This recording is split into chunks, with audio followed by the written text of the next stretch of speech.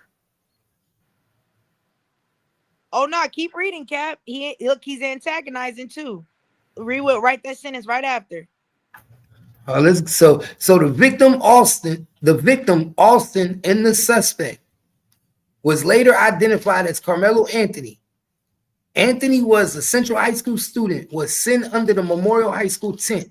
Austin had told Anthony that he needed to move out from under their team's tent, and Anthony grabbed his bag. Opened it, and reached inside and proceeded to tell Austin, touch me and see what happened. No one really thought that Anthony really had any weapon in his bag. And Austin proceeded to touch Anthony. Now, what I want to know is touch Anthony in what way? How did he touch him? Did he push him? Did he grab him? Was a shove. Did he shove him? That's what I want to know. You see what I'm saying? Touch him in what way? Because these are minor things that the defense is going to play on. What do you mean touch him? How did you touch him? How did you touch him? Yep. Because there's a lot of ways to touch him. Did you smack him? You see what I'm saying? Yeah. Did you push him down the bleachers? How did he touch him? Because keep reading. I'm gonna mention after you keep. Okay. Oh shit. Touched him and see what happened. No one really thought that Anthony really had any weapon in his bag. And Austin proceeded to touch Anthony.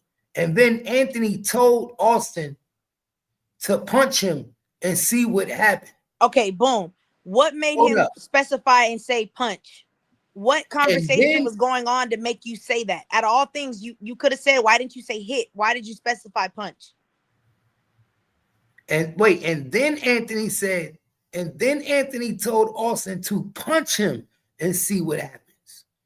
So how did it go from touch me and see what happens to punch me and see what happens? Exactly. So what conversation happened in between? A person, he leaving something out. Exactly. It's something he leaving out the conversation. But remember, Cap, that's his friend. So he might be, that's what I'm saying. He might be leaving a key part out. Did Austin threaten him like, I'll hit you or I'll knock you out? And he said, well, punch me then. Yeah, he did. He had to. Because you don't go from saying touch me and see what happened to punch me. Touch me and see what happened.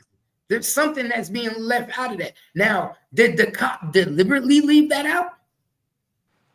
No, I think the kid, that's his homeboy. I want to tell the truth, but like I want to make my friend who just died look more of the victim. You know, kids leave certain things out. Is this conversation on body cam? Because if this conversation on body cam, then it better be. I might be inclined to believe that the police officer is leaving some of this conversation out. It better be on body cam. All y'all wear them, and they should be on 24/7. When did some of them be turning them on when they want to? Yeah, and that's shady ass. Because that just don't sound right. You don't skip to touch me and see what I do to punch me and see what I do. Well, what was said between touch me and punch me? Something was said between that. Yep. There was some dialogue that was said between there.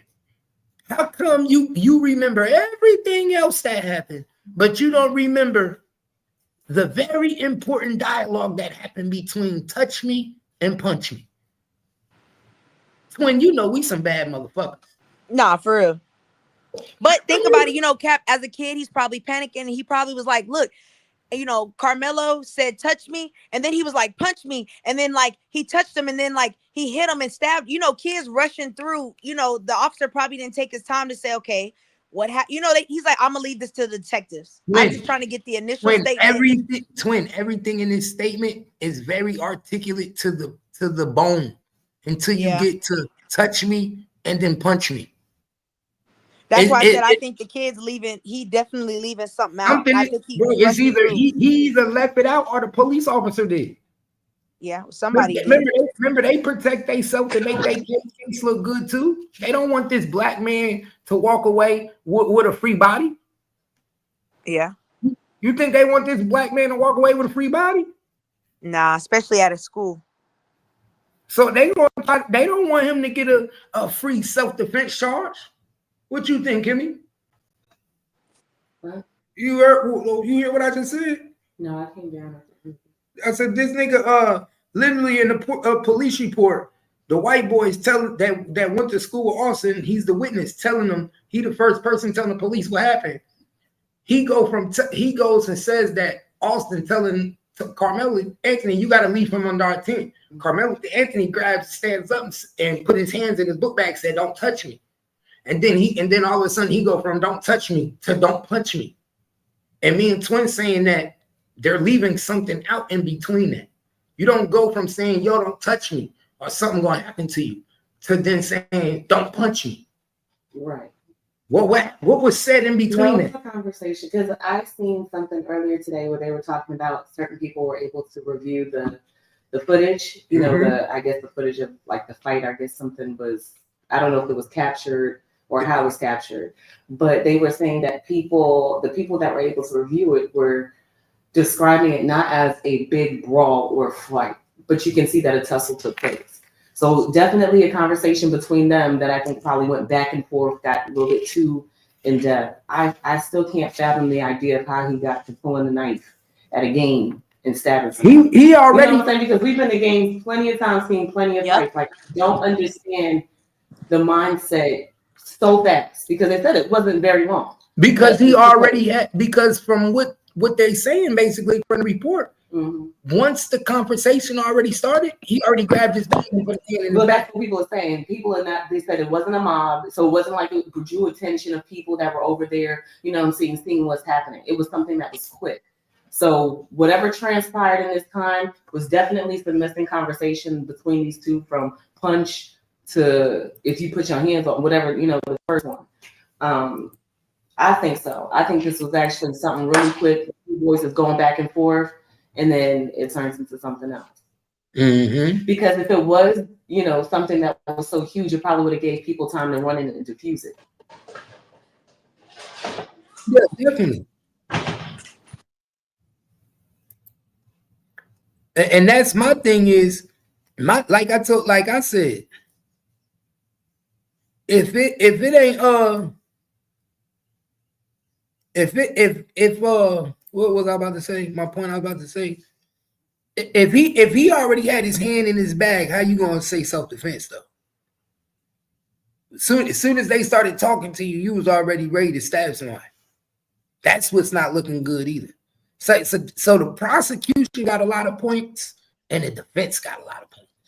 Well, I mean, then we have to ask, then like you said, there's conversations missing, because when he approached you, I'm pretty sure he didn't just say, "Hey, get up." I'm pretty sure there was more conversation of like, "Hey," like he said, you know, he might have been like, "Hey, you need to get the fuck up right now. You better get your ass up right now."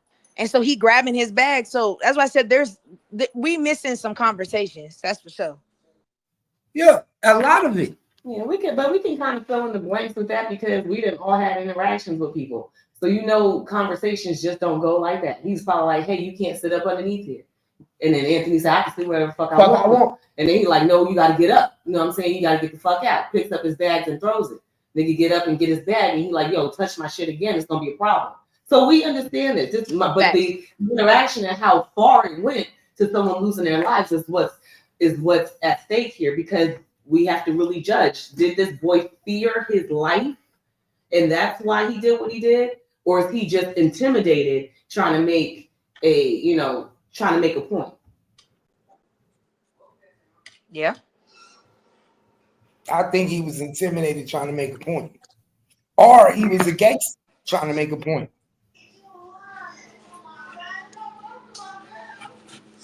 Because the bag was never thrown. We just found out the bag wasn't thrown, Ted. We just found out the bag was never thrown. His bag was never thrown. He immediately picked up his bag. Oh, so his bag was never picked up, tossed out? None of that. Okay. He picked up his bag, put his hand in his bag, and said, touch me and see what happened to you. That's not a good look. Touch me and see what happened to you.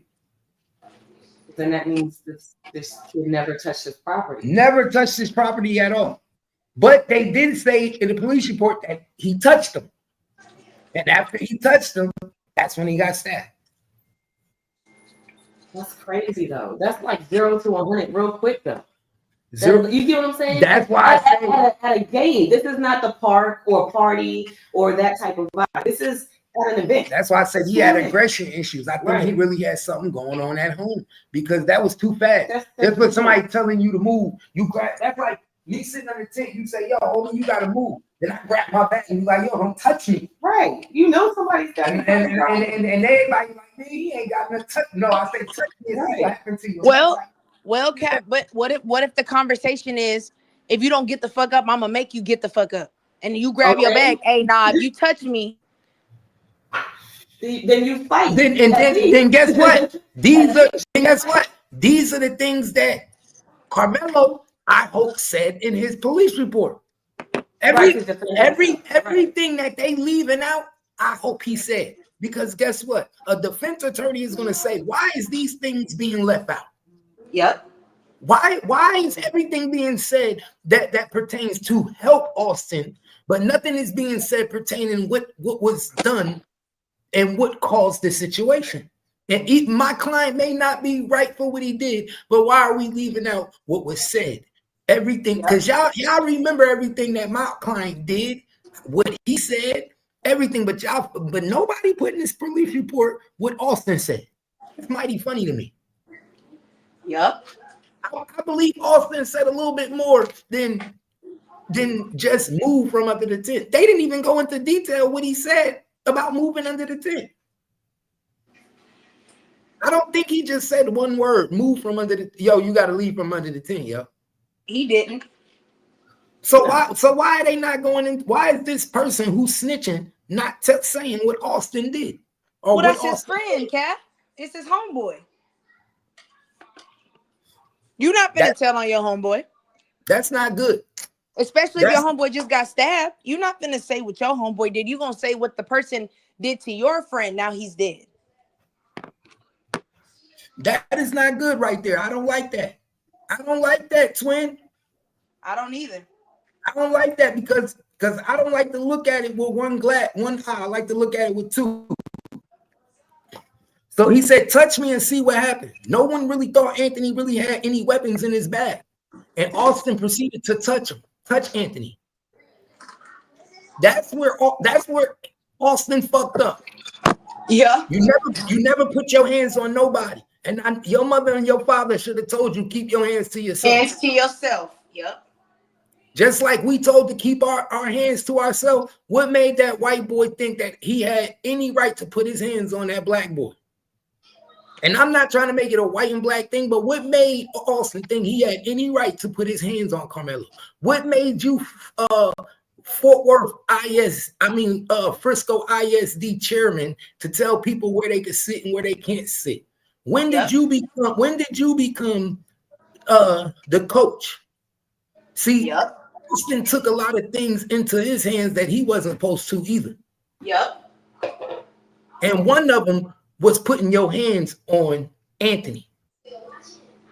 And then it says, now check this out. It says Austin proceeded to touch Anthony. And then Anthony told Austin to punch him and see what happens. Short time later. Well, what happened between that short time? Because y'all wasn't sitting there quiet. What happened in between that short time? It says a short time later, Austin grabbed Anthony. A short time early. Bro, Anthony might beat this case. Because they're talking shit back and forth. Remember, these are boys. We got teenagers. You know what I'm saying? I hear all these stories. They sitting there talking shit, and their tempers are getting big. I told you to leave. I'm not leaving. So now they're toe to toe, and nobody's gonna budge. So no, he was wrong for putting his hands on him because that enticed what happened to him. But for that's why the conversation is broken up, because they're talking shit back and forth. Make me leave. I'll fucking make you leave. And it wasn't no pleasant conversation. You know exactly how they were talking to each other. But the fact that he just said a short time later. But remember, this is the cop writing this statement. Mm-hmm. So the cop is trying to literally document this statement, right, to help Anthony. Mm-hmm. I mean, to help Metcalf, right, Austin. Mm-hmm. Because the way he wrote this, my nigga, he could have said an argument was still occurred. Something occurred. It wasn't just no short time later. So a short time later, Austin grabbed Anthony. Why was Austin grabbing? So this is 2 times Austin put his hands on Anthony on the bleachers, y'all. You hear this? 2 times. The first time he touched him. The second time he grabbed him. Right. So like the first time he told him to leave, he didn't leave. So now he's standing there. He ain't moving. He ain't going nowhere. So he's like, all right. So now you grab him. Better move. And if you don't move, I'm gonna make a move. But he's still standing there. So that's why he comes back the next time. And you grab him. Because you're not doing what I came down here and told you to do. And you know what I'm saying? So now he's not leaving. So a short time later, I'm figuring in between that time, it's shit talking. It's getting ready to be something. So now you the authority. You in control of shit. Nah, this not looking too good, y'all. This is not looking too good. It's not looking too good for the Metcalf family. I'm sorry. It's not looking too good. You touched them the first time, and now you grab them the second time?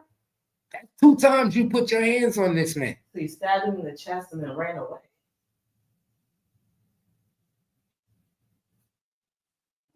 That's 2 times.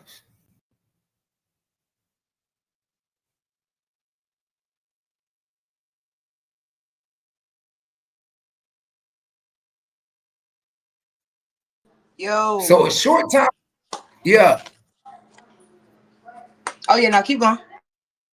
I said, so a short time later, Austin grabbed Anthony to tell him to move, and Anthony pulled out what such and such recalled as a black knife and stabbed Austin once in the chest and then ran away. So it took Anthony to be touched and grabbed before he actually pulled out the knife and stabbed Metcalf. Did Metcalf have something in his hand? Mm-mm. But what we know now, he did basically try to bully him. Them is bullying tactics.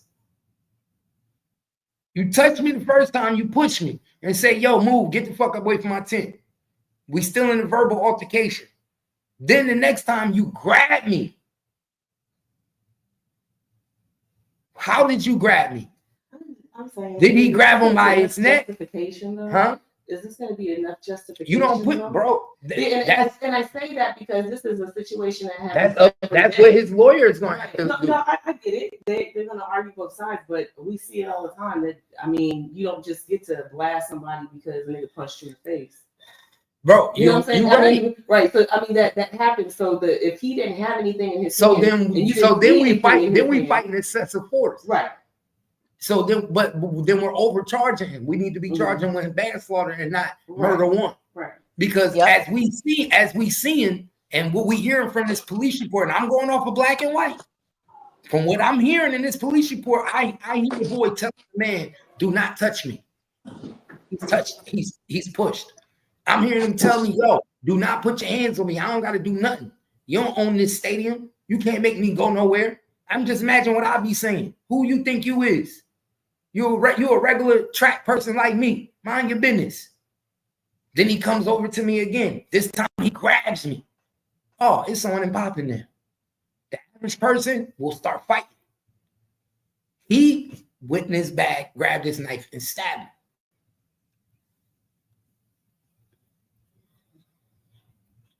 Is that excessive force? Yes. Does it warrant a murder? Does it warrant you first-degree murder? Nah. But it doesn't warrant you murder, one, but it does warrant you being charged with something, because the question is, why did you even have one in the first place? Right, and he picks up his bag where he has the weapon and holds it. Yeah. And then Derek tells the guy, don't, basically don't touch me again. So, See what happens. Right, but he knows that he has a weapon in his bag. He says, so it does show. It shows you have some type of restraint, because it took you a minute. He's antagonizing you, so it's not murder, one. But again, he's an unarmed person. Y'all really could have fought. So we got to give you, look, because of a death and because you had a weapon in the first place, we got to give you reckless endangerment. But I mean, shit, that's better than life. I'll take a 10-piece with a parole after 5. That's what I said. Because of that's why I said this is a plea bargain, should be coming soon. Yeah. This might not even make it manslaughter. But then again, if I'm the Anthony family, I'll take this to trial, because this is beatable. Now looking at this police report, this is beatable. But see, you can't say beatable though, Cap, because it still stands of you brought a weapon to a school function in the first place. You should have never even had a weapon on you. Then guess what? Then I'll take the weapons charge. I mean, but you had the weapon and it was used in a murder case. So we have to charge you with something. That ain't no difference than when you use a gun in a self-defense charge and you a felon. You're going to get a felon in possession with a gun, but you ain't going to get the murder charge. I mean, but in that situation, the question they're going to ask you in the self-defense was it excessive? If someone's running towards you, then you shoot them. But that's up to his defense to plead that case. And if I'm his defense, I'm saying, yes, I gave them ample opportunity to leave me alone. I warned the guy multiple times, don't touch me. I was touched, I was pushed, and I was grabbed. I don't know. I feel like his parents shouldn't. If his parents try to take it to trial, I don't know. I don't think that's a good idea. I think your son should take accountability for what he did, his bad choices. I hate that the outcome was this, but your son has to take accountability for what he did. I'm taking it to trial if I was him. After reading this police report, bro, I'm telling you, I seen niggas beat shit easier than this. Bro, this nigga was that's facts, I literally was on Metcalf's side till I read this report. I'm gonna keep it 100. Because I'm thinking, bro, this nigga just stabbed him for no reason. Nobody touched him. No altercation. Yeah, I'm about to be jumped. I'm already looking at these niggas. I just got pushed. I just got grabbed. They grabbing me up. I see multiple people coming. I poked them and ran. What? I'm gonna stand there and wait for these niggas to jump on top of me? He touched me the first time. I tell him don't touch me. Then the next time, for all we know, he grabbed this nigga by both of his shoulders and started pushing the nigga out the tent, like forcefully trying to, you know how they grab you by 2 shoulders? They start pushing you back. For all you know, that's what happened. And then that's when he took it out the bag and poked the nigga. Think about it. You grab me by my shoulders. You pushing me. I'm already holding my bag. I can take my shit and go like that.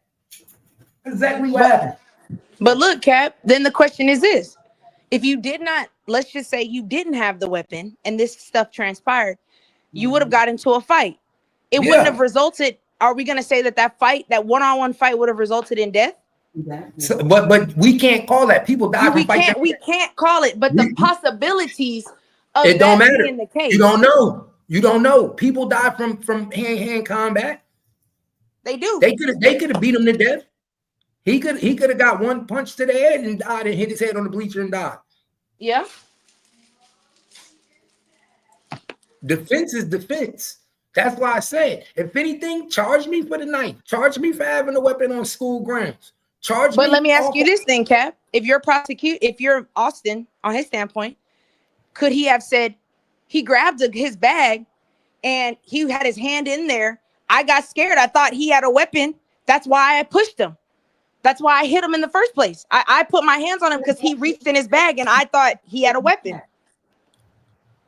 He picked up his bag. That's but his friend clearly said in his statement that nobody thought he had a weapon in the bag. But no. Nobody, you can't speak. If I'm prosecution, you can't speak for everybody. You can only speak on what you believed. How do you know my client didn't believe that? A dead man can't talk. A dead man can't talk. We can only go over witnesses.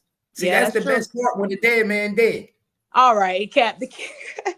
That's the best part when the dead man dead. He can't talk. He can't speak on what he thought. Well, his brother can. His brother can. His brother wasn't there. He said he pulled up after. Oh, his brother wasn't there the whole time? Nope. Oh, well, shit. And this dude, one of the witnesses that was there, we have him in black and white saying in his own words that nobody thought he had a weapon.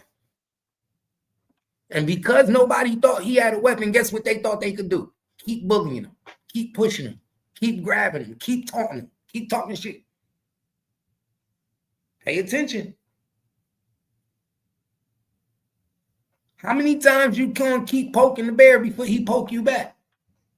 Well, clearly it was only twice. Shit, from the looks of this.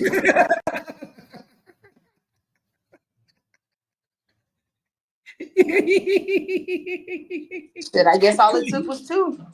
When you stupid. Clearly it was only twice. So is he wrong for bringing a knife? Yeah. Is he wrong for having a knife on school grounds? Yeah. But he might get off on this because, bro, you can't just keep putting your hands on me and think I'm just supposed to sit there and take it and you pushing me and grabbing me. Okay, who you think you is? That part. He got a good if he get a good defense attorney, he got a good case.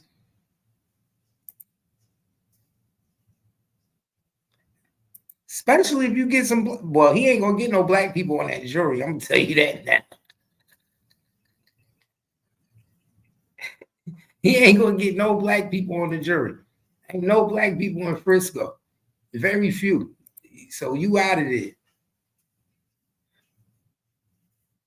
Yeah, they got it from the Freedom of Information Act. Damn, I can't believe this shit, bro. I swear to God, I would have never thought in a million years that they grabbed on that boy and was pushing on that boy like that. Would have never thought that.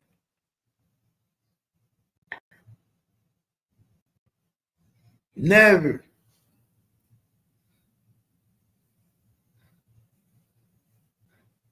He said he stabbed Austin once in the chest and ran away.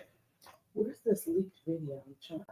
It's not leaked. It wasn't leaked. Well, not leaked. It was that a reporter actually got the Freedom of Information Act and actually saw it. And seen it because I just seen the angle, which is like a screenshot of him walking down the beach.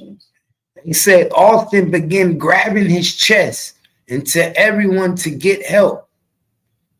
Such and such advised he did not know Anthony's name, but stated Anthony Memorial was another Memorial Track member. Such and such was friends with Anthony, and he could identify Anthony. Oh, you would have pissed me off. Don't implicate my name, motherfucker. No, so check this out. You know what that means? He was with his homie. So he knew somebody that actually went to that was on their track team. I was going to say that this is personal. This is not really, I don't have to say personal, but they know each other. So he was over there actually sitting with somebody he knew on the team, y'all.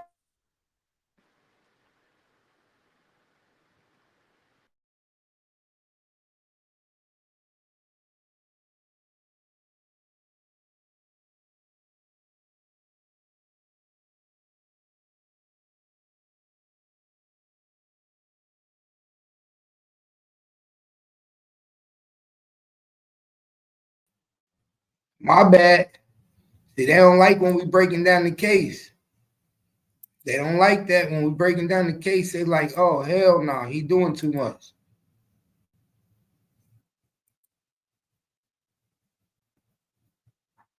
Y'all see that? So he was sitting over there on the bleachers with somebody that he knew from his school, y'all. You understand that? He was sitting over there with somebody that was over there from old boy school, from Austin Metcalf school, because the one dude that's the witness clearly says that old boy knew him, knew who he was.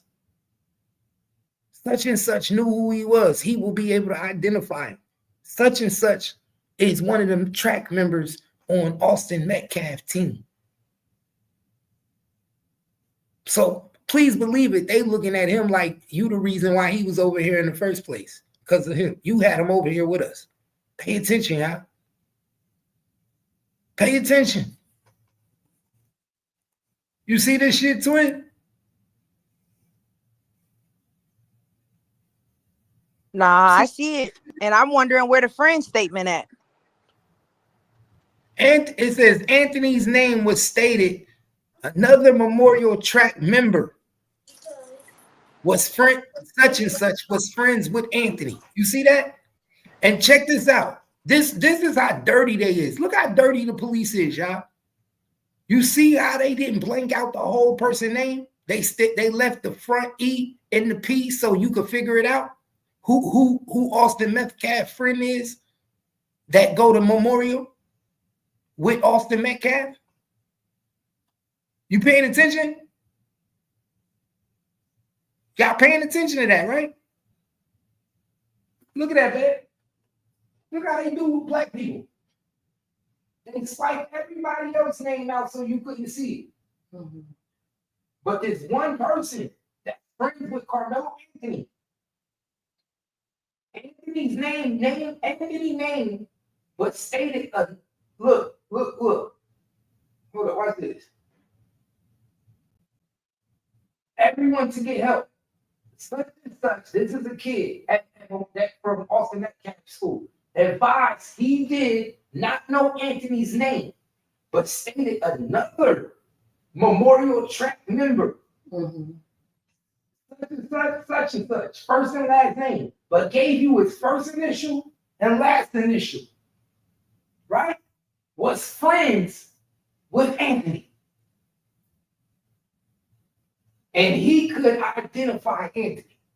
So Anthony was actually sitting on Austin Metcalf side of the field with this person right here. The cop didn't even delete his whole name out on purpose, bro. Because they want you to figure out who the fuck he was sitting over there with. This is a dirty game. Dirty game. Dirty fucking game. And they tell you he was friends with Anthony and he could identify Anthony. Such and such described Anthony as a black male, skinny, with possibly a goatee, short puffy hair, and wearing Centennial High School clothing. This concluded my contact with such and such. I then was instructed to start a crime scene log. This is crazy.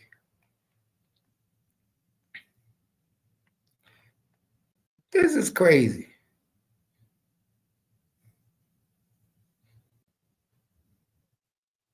There's another one. What does that one say? Alvin Fisher. He says, yeah, this one is Alvin Fisher, Officer Alvin. When I arrived to this crime scene, was already marked. Suspect was in custody. I've been again asking people if they were witnesses to anything. I made contact with Hunter. Damn, you ain't gonna blurp his name out? They didn't blurp his whole name out. With Hunter, such and such, and then EP, black male. They were both breathing heavily and crying due to the nature of the events.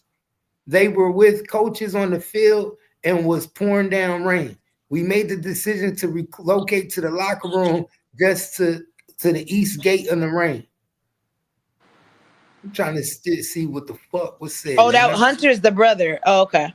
He the brother? Yeah, it says I learned Hunter was the brother of the victim. So that's why they didn't blur his name out. Oh, I learned Hunter was the brother of the victim. Okay.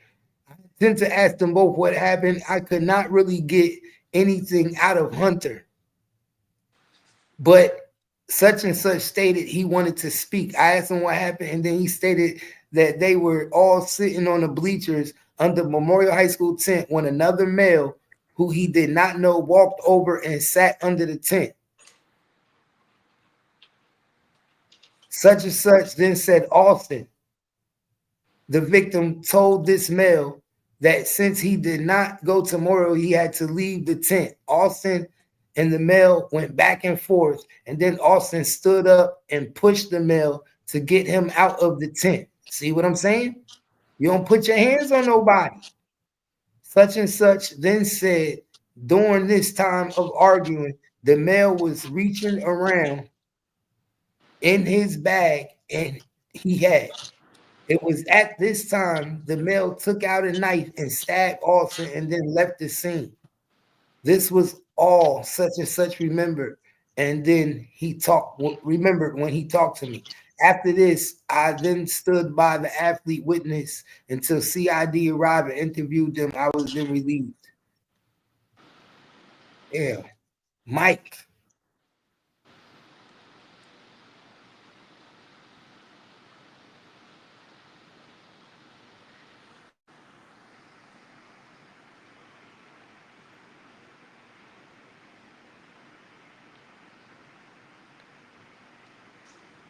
Oh, there, look right there, Cap. My body worn camera did not activate when I initially arrived on scene, but I did activate it when I did.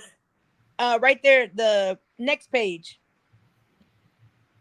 Right there, we are right before Jacob Schloss. That last little sentence right there.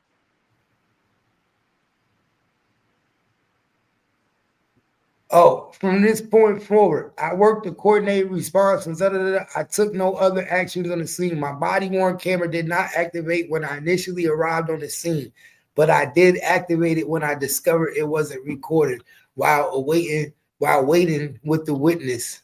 See how they do? Yep. I told you. My nigga, your body camera footage supposed to be on activate as soon as your call gets made. How you didn't? Why was it even off in the first place? You on duty? Wow.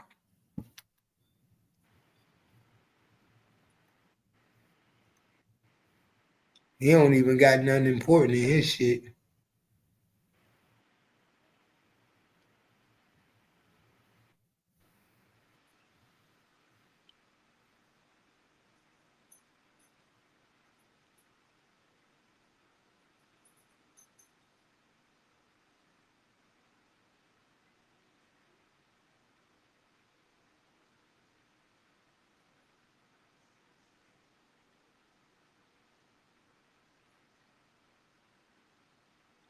Yeah, this the nigga, the same nigga that found the knife. Yeah, he said he recovered the backpack. That was it.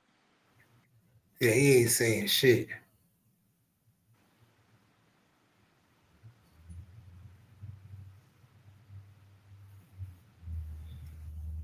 They said they could see blood on the knife. They found a backpack. Okay, what else? Yeah. What a good shit at? Because I know you interviewed way more people than this. Where's old boy's statements? Whose? Carmelo. They said Carmelo, all he said was that he said he's hysterical, saying it was self-defense. They didn't question him. They just took him to jail.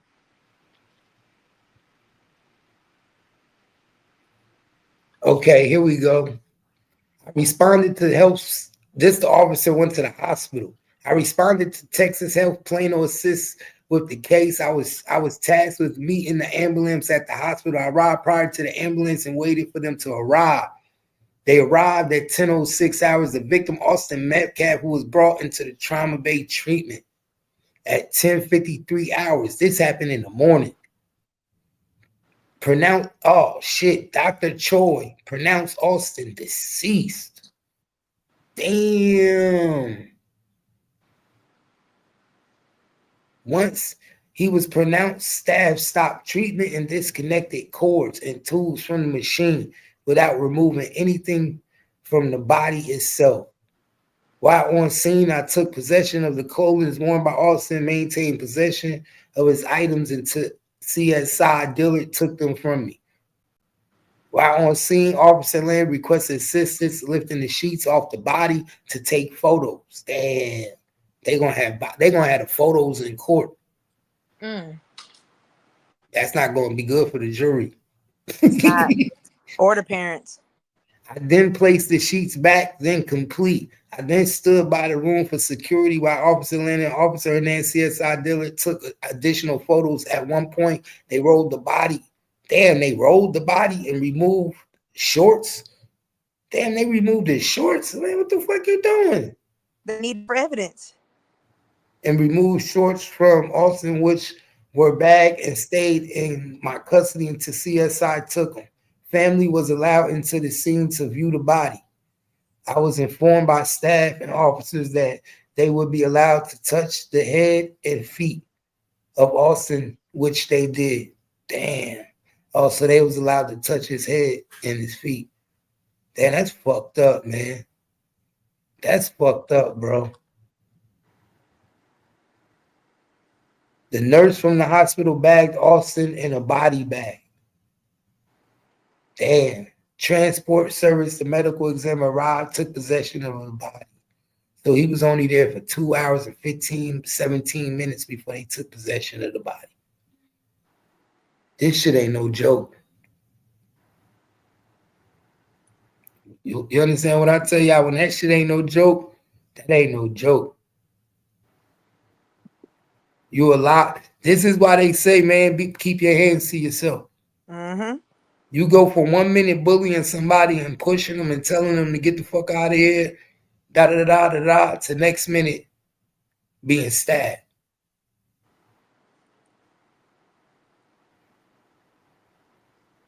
So can I immediately ask you this? Can we say this was a bullying situation?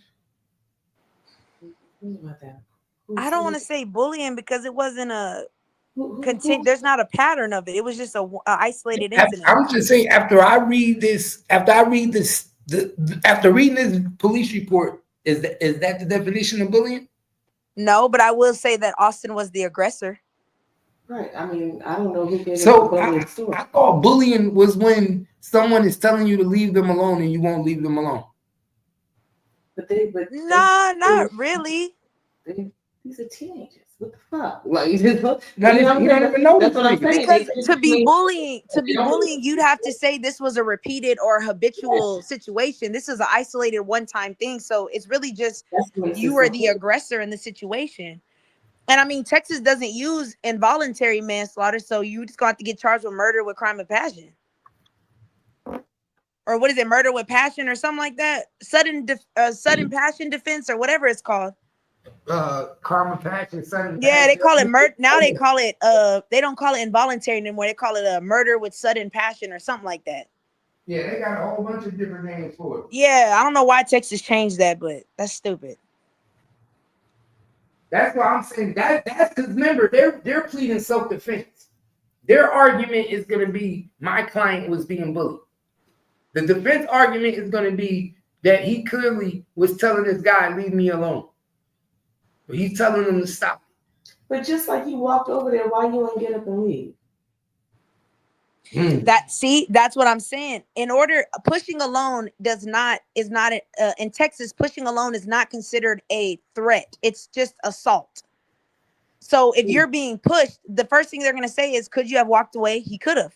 Were you cornered? No, you were not. Was there? And that's why I said it's important to see what was the conversation, because in Texas, if someone does not immediately threaten you, like I'm going to kill you or I'm going to choke you, that's not a threat. You're just, again, you're assaulting me or battery or whatever. So you stabbing them, that's excessive. We have to give you voluntary. Well, remember the first time when he pushed him, he didn't stab him. It took Carmelo Anthony to be grabbed, and we still to this know the police is downplaying and saying that he was grabbed. For all we know, Austin Metcalf grabbed him by his neck. Yeah, or grabbed him by his shirt, jerking somebody up. You see what I'm saying? For all we know, he grabbed him by his neck and went for his neck to grab him, and that's how he got poked in the chest. Yeah. But why do you have your hands on him? Why are you putting your hands on somebody? So was he standing there with his hands in the backpack? Yeah, he was standing there the whole time with his hands in the backpack because he told him the first time, "Don't touch me. If you touch me, watch what happens to you." And then Austin Metcalf touched him, pushed him, because everybody around him, the dude said nobody believed he had a weapon anyway. Would that be like the equivalent of me put my hand in my pistol? Is that old? Yeah. Right. So no, you can't do that. What you mean? You can put your hand, you can grab your pistol. Right. But without pointing it, as long as you ain't grabbing your pistol. Right. Did he grab you from behind and you were startled, turned around and stabbed him in the chest, or were you face to face? No, he was like this. When you saw he didn't have a weapon. The only weapons he had was his hands. Yeah. But you were anticipating to pull your weapon if he got closer or put his hands on you. Yeah. That changes a lot. But is that self-defense? No, because you could have left. You stood your ground, right? And you're holding your weapon. This is an event. You know what I'm saying? Like I said, just like you walked over here, you could have walked away. So now you're engaging in this shit. And you're prepared to be lethal if something. So if you're on the street and a girl pushes her hands on you and you say, "Yo, don't touch me again," and then she come and put her hands on you again, and you got your gun, you don't feel you have the right to pop it? But bitch, we fighting. I'm not gonna boom because I know the ramifications of it. But there's some people that don't. There's some people But that that's don't their believe problem, it. and then you end up in fucking jail. That's just what it is. That's real life. When you can't think logically and you're holding a weapon and you don't know how to properly use it, then this is what happens. You're not right, and that's called recklessness. It's not intentional, but it's reckless. You didn't know what you had a weapon, you didn't use it properly. Exactly. That's Because recklessness. you need to defend yourself. And if this boy that's coming towards you is only coming towards you with his weight, his hands, and his his authoritative voice, and that was intimidating, that wasn't enough for you to pull a knife, stab him, and then run away. You could have ran away before the nigga came over to you. Exactly. Fuck you, said your piece, come back with your people, and then a little fight or whatever happened, but you stabbed him and then you ran away. So it's like you came to, you understood the ramifications after you stabbed him. Yeah. So that's why I said, even in Texas, if they can lower it down to the involuntary, whatever it's called now, murder with passion or whatever, he's looking at what, 2 to 10?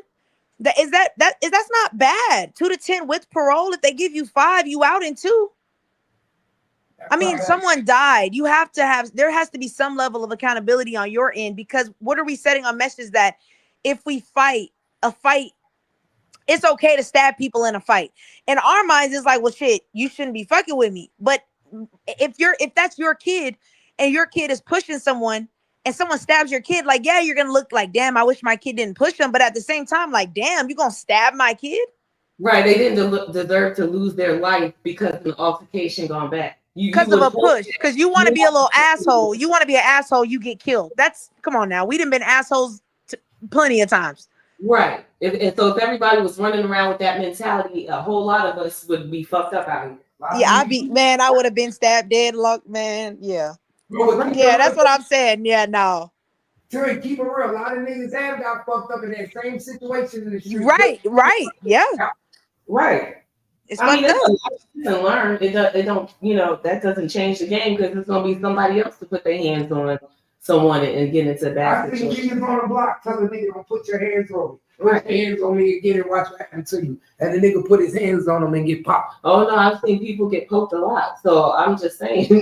You know what I'm saying? I told you. But that's what I'm saying. We see it all the time. So like, we know about it. Like, it's different because the optics, we know how this go, because we've been in the hood. We know, keep your fucking, but they not no hood kids. You feel me? These kids don't know about that life.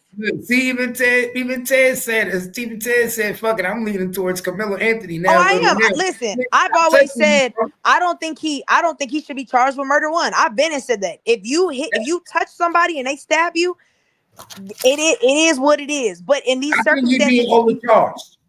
He's definitely overcharged. Hell yeah, murder 1 is you out your damn mind. Go to court. Fuck, I'm not doing no murder 1. He's being overcharged. After reading this police report, and the dude from Metcalf own school, his own team, said that he pushed him, he grabbed him, he shoved him. My nigga, okay, you don't get to tell me how to respond. Facts. You can't tell nobody. Yeah, that's true.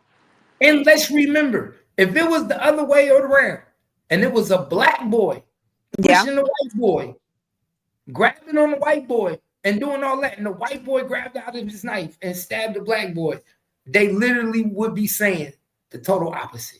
And remember, I said he wouldn't have been charged with no murder one. That's for damn sure. He probably wouldn't be charged. They probably would have gave him, what is that, aggravated with a weapon or some shit? You know, a little bullshit charge. He would have got a weapon charge. He would have got bringing a weapon on school ground, but they would have dismissed the murder charge because they would have said self-defense.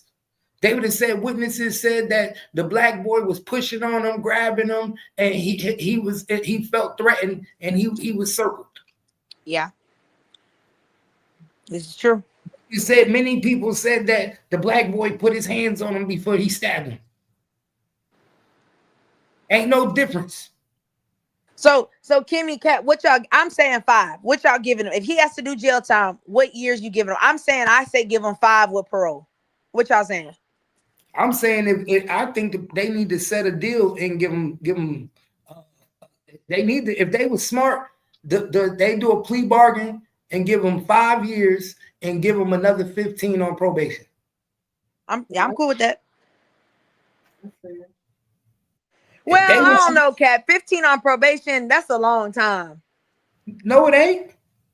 I mean, you got to be on your P's and Q's for the next 15 years.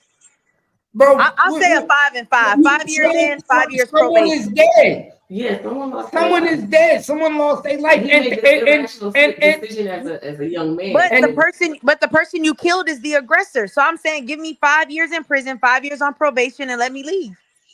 But not only that, think about this. How long will this nigga actually, in 5 years, how old will he be? Remember, one person will be going for the rest of their life. And what is it, like 24? 24 years old or something like that? He's 17 now. He'll be 22. Oh, so 23, 22, yeah. Hey, man, if that nigga can't do 5 years and 15 on probation. Yeah, he can always get it reduced later. So I guess, yeah. And think about 17 and a 15. What's that? Even if he do a good, that's like 30, years, what, 32 years old or something like that. Yeah, that he good as shit. That's not bad. That's not bad at all. And you already got your diploma, so shit. Damn, they say Cap. You being harsh. That's not harsh on a murder. That's a murder, bro. You got to remember, you doing 5 years. He really only doing 5 years in jail. Well, 15. But now he's not even gonna do 5. They'll probably let him out in 3 or 4. I don't think he'll do it full time. I would make it to where he had to do the whole 5 because I'm delaying 15. Cap said no parole, nigga. No parole on the 5 because we giving you 15. That 15 is your parole. Yeah. That 15, we're giving you 20, but making you only have to do 5. That other 15 is chilling, and all you got to do is report and stay out of trouble. Exactly. And not smoke. Yo, what's going on? What it do? Man, I got a question. So you say 5 years and 15 years probation is not a harsh sentence, bro? Hell no. All right, check this out. So, look, and you agree? Listen, we just look. It's only harsh depending on the crime. That's not harsh for a murder. Listen. We just agreed that if it was flipped the other way around, the dude would be getting off if he was white, right? Yeah. All right. So therefore, you're saying Camelo he wasn't aggressive. He wasn't nothing like that. He might have been a little scary, but he didn't push the situation, and it just happened that the dude died. And you think that's worth 20 years, bro? A 5 and 15, yeah. Because they really could in a white and you state. saying that's not harsh? No, because in a white state, my nigga, we all know the black people do not get what white people get. Yeah. A white person get a DUI and will get probation. A black person to get 3 years in jail. So we already know Facts. that So our you saying charges. him just being black and Yes, defending himself is get him 5 years in prison, bro, Yes. and then yes, 15 years probation. Yes. yes. Welcome to America. That's In a Welcome to white the man's South. state. that's Yes. so we obviously saying the judicial system ain't fair. That's what we We know saying. that though. All right, cool. We been and said that. But that's the thing. We talking about taking So what's accountability the for our best own. case? What's the best case scenario for him? 5 We years. already seen what we think he deserves, but Best what's the case best scenario is case 5 scenario? years. That is his No best case. probation. I ain't hear you. You I said said that 5 is years his best case. 5 years is his best case. and no probation. Oh no, you gotta get probation. You So unalive what's the somebody. best case? The whole sentence. The best case for the whole sentence. I mean, Cap saying 5 years in 15. I said 5 years in 5 to 10 on probation. Now, But you gotta do 10 minimum. Minimum 10. You got to. You now took a life. look, the best thing that can happen to him is he get him a white lawyer.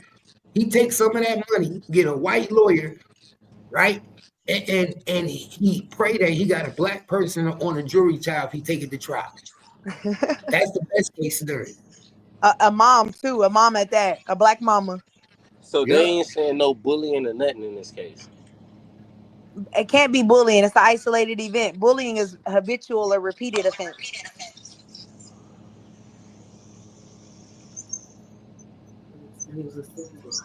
Mm-hmm. He was assaulting him. It's a tough pill to swallow. It's not a tough pill to swallow. You brought a weapon to an event that you weren't supposed to bring. But You didn't do you walk know away. most of them bring weapons because they've been bullied before, right? They're He not he just wasn't breaking. bullied though. So he just happened to wake up and say, "I'm bringing a weapon." I mean, you're black. No, We no, know no, niggas no. that Let's carry break it guns down. just Let's to break it carry down. them. He didn't just come up one day and say, "I'm finna bring this knife." He might have been bringing You that. from He might have been you bringing from that the nice hood, money right? with it. Did you grow up in the projects? Is he in the projects? No, but I'm asking. You grew up in the projects. Is You knew he in niggas the that carry projects? No, guns. you're moving the go. Is No. he I'm saying that we know people all the time that carry weapons right? that But is he don't in the need them. project?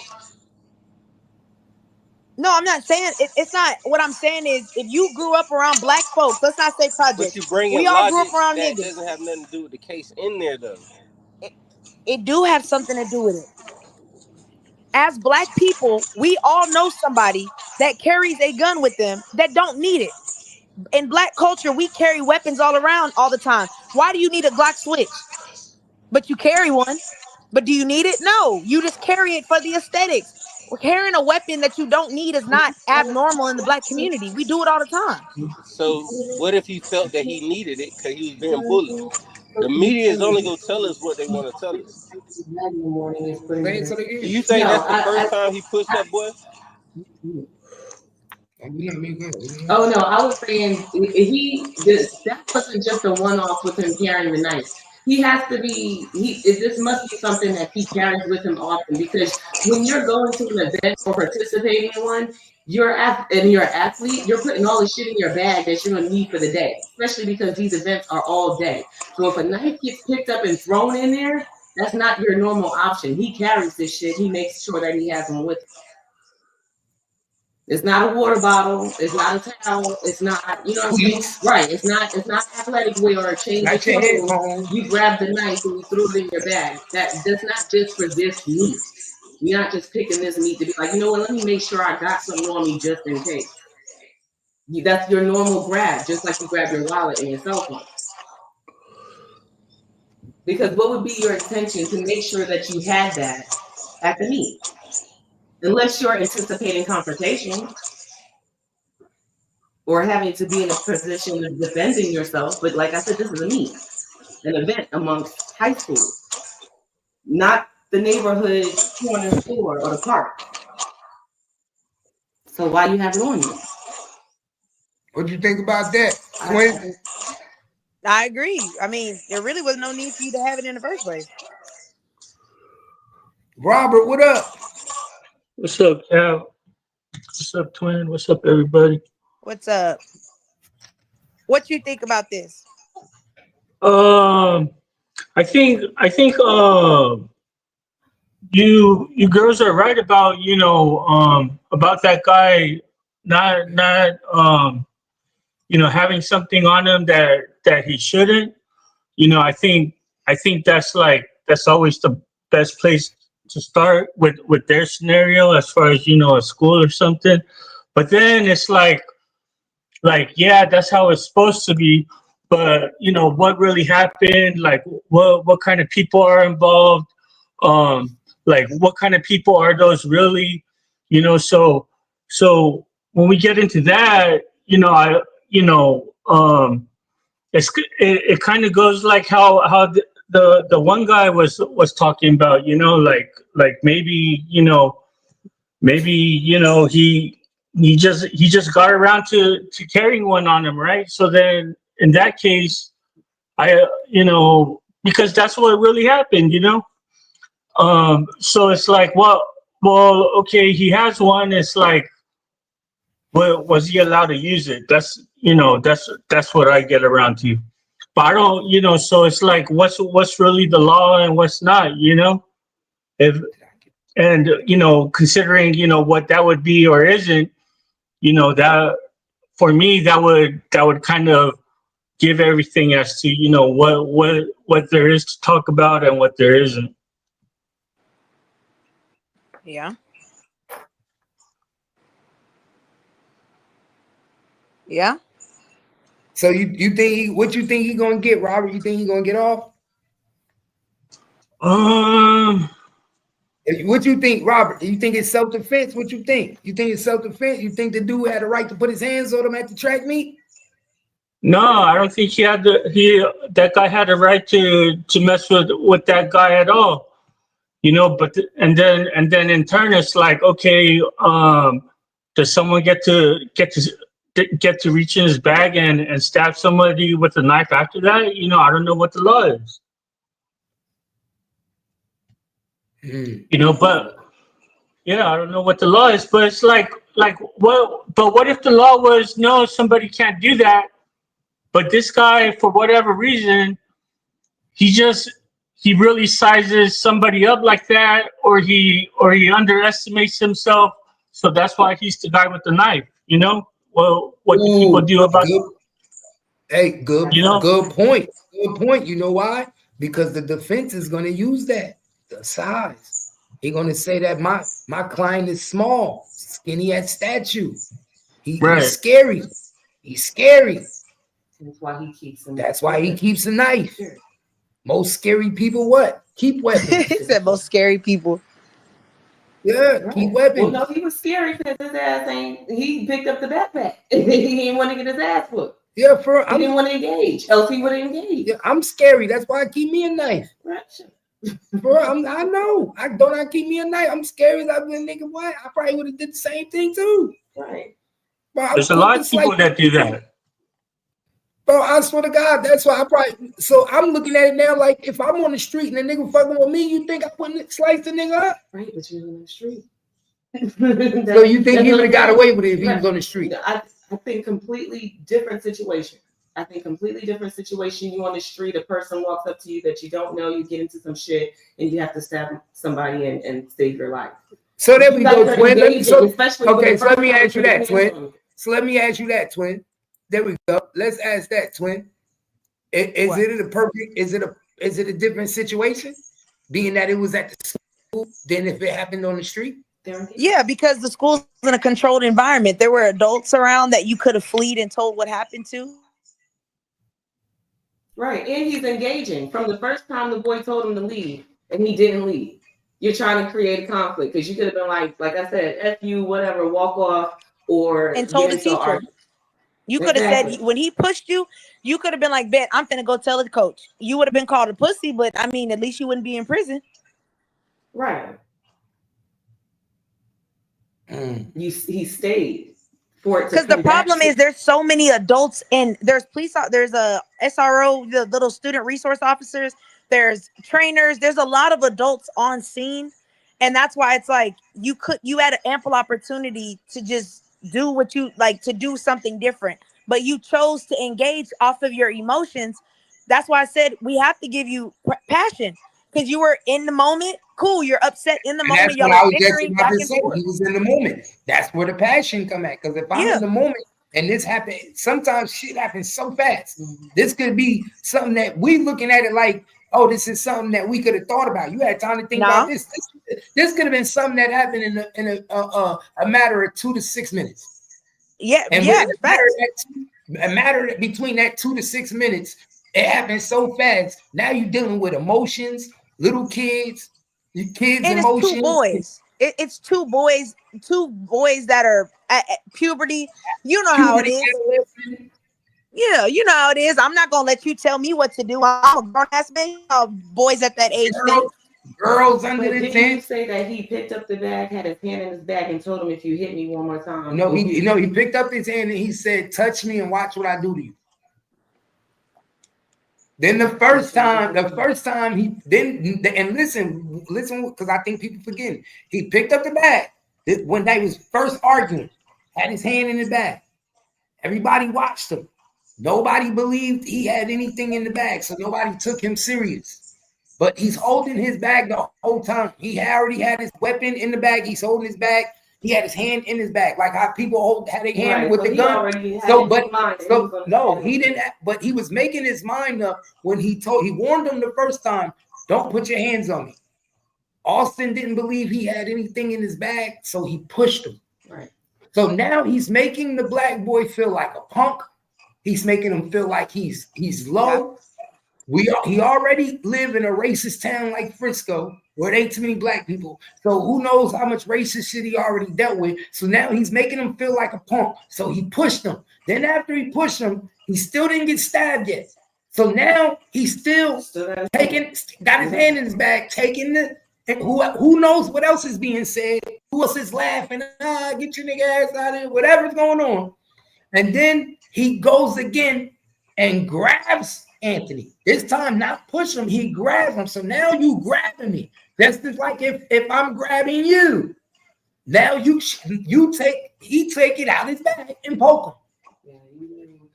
Yeah, you don't draw for your weapon until you know you're going to use it. And he stood there waiting for a reason to use it. Yeah. Waited for a reason to use it. Exactly. So because you waited to use a weapon recklessly. The first time you said from the first time he grabbed his backpack and he had his hand in it. That was the first time he got pushed, right? No, that was before he got pushed. So that's even fucking worse. Yes, that's what it says in the police report. The police report said before it says they started arguing, they got into a commotion. And when he first told him, "You got to leave from under this tent, you're not supposed to be here," the dude, Carmelo Anthony, grabbed his bag. He put his hands in his bag. He said, "I'm not going nowhere. Don't touch me." Oh no! And he said, "If you touch me, watch what I do." He was already prepared to stab someone. That's insane. That's like me saying and then putting my hand in my pocketbook. Oh, if I go to reach for my shit, I'm already prepared to pull it out and use it. So I'm just waiting for you to make a move. He could have avoided the altercation and fucking left. So now you're waiting and you're anticipating, and you know this boy, since he's already touched you before, is going to do it again. You're just waiting for him to do it again so that you could turn around and poke him. Oh, well then, well, now that Kimmy says it like that, it can't be involuntary. And now it's just voluntary because you thought about it for a second. You hesitated. It wasn't just a reaction. You held on to it and still engaged. Well, he thought about it longer than a second. Right, but he's the only one that knows he's got the weapon in the backpack. Yeah, and he told him twice. He told him twice. The first time he told him, before he even pushed him, he said, "Look, I'm warning you. Don't touch me, because if you touch me and put your hands on me, watch what happens." Right, so he was already anticipating going that far because he wasn't trying to fight. Else the backpack would never been picked up. We wouldn't have gone that far. Yeah. So he already knew it wasn't going to be no fight with our hands. If you touch me, I'm stabbing, dabbing, and that's it. Yeah, but the argument that Cap is providing is saying that these two guys, these two people, they're talking, or at least the guy with the bag, at least they were talking, you know. So like, this guy was actually trying to talk to this other guy before it escalated to a physical level. That's what Cap is trying to say. But the problem is that to prove involuntary, that would mean that when he pushed you, you grabbed the knife and then stabbed him. They're saying there was no time to process. Kimmy's saying he's holding it and he's talking back and forth, which means you're engaging in a conversation, holding on to the weapon, waiting for the chance to say, will this provide an opportunity for me to stab him or not? Hold up.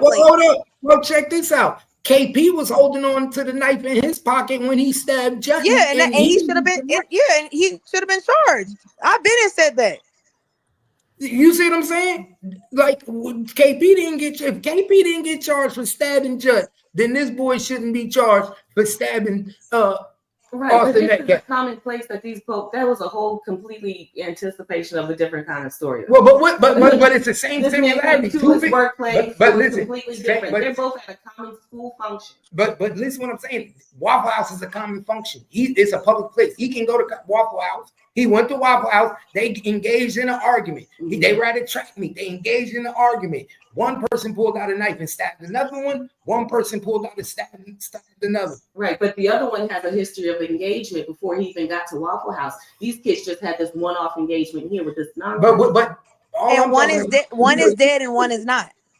Exactly. Okay, but still, nobody was charged in that event. Well, I mean, I always said he should have been charged with assault with a deadly weapon. That's what I said. Exactly. So you got to ask yourself, what's the rules and engagement then?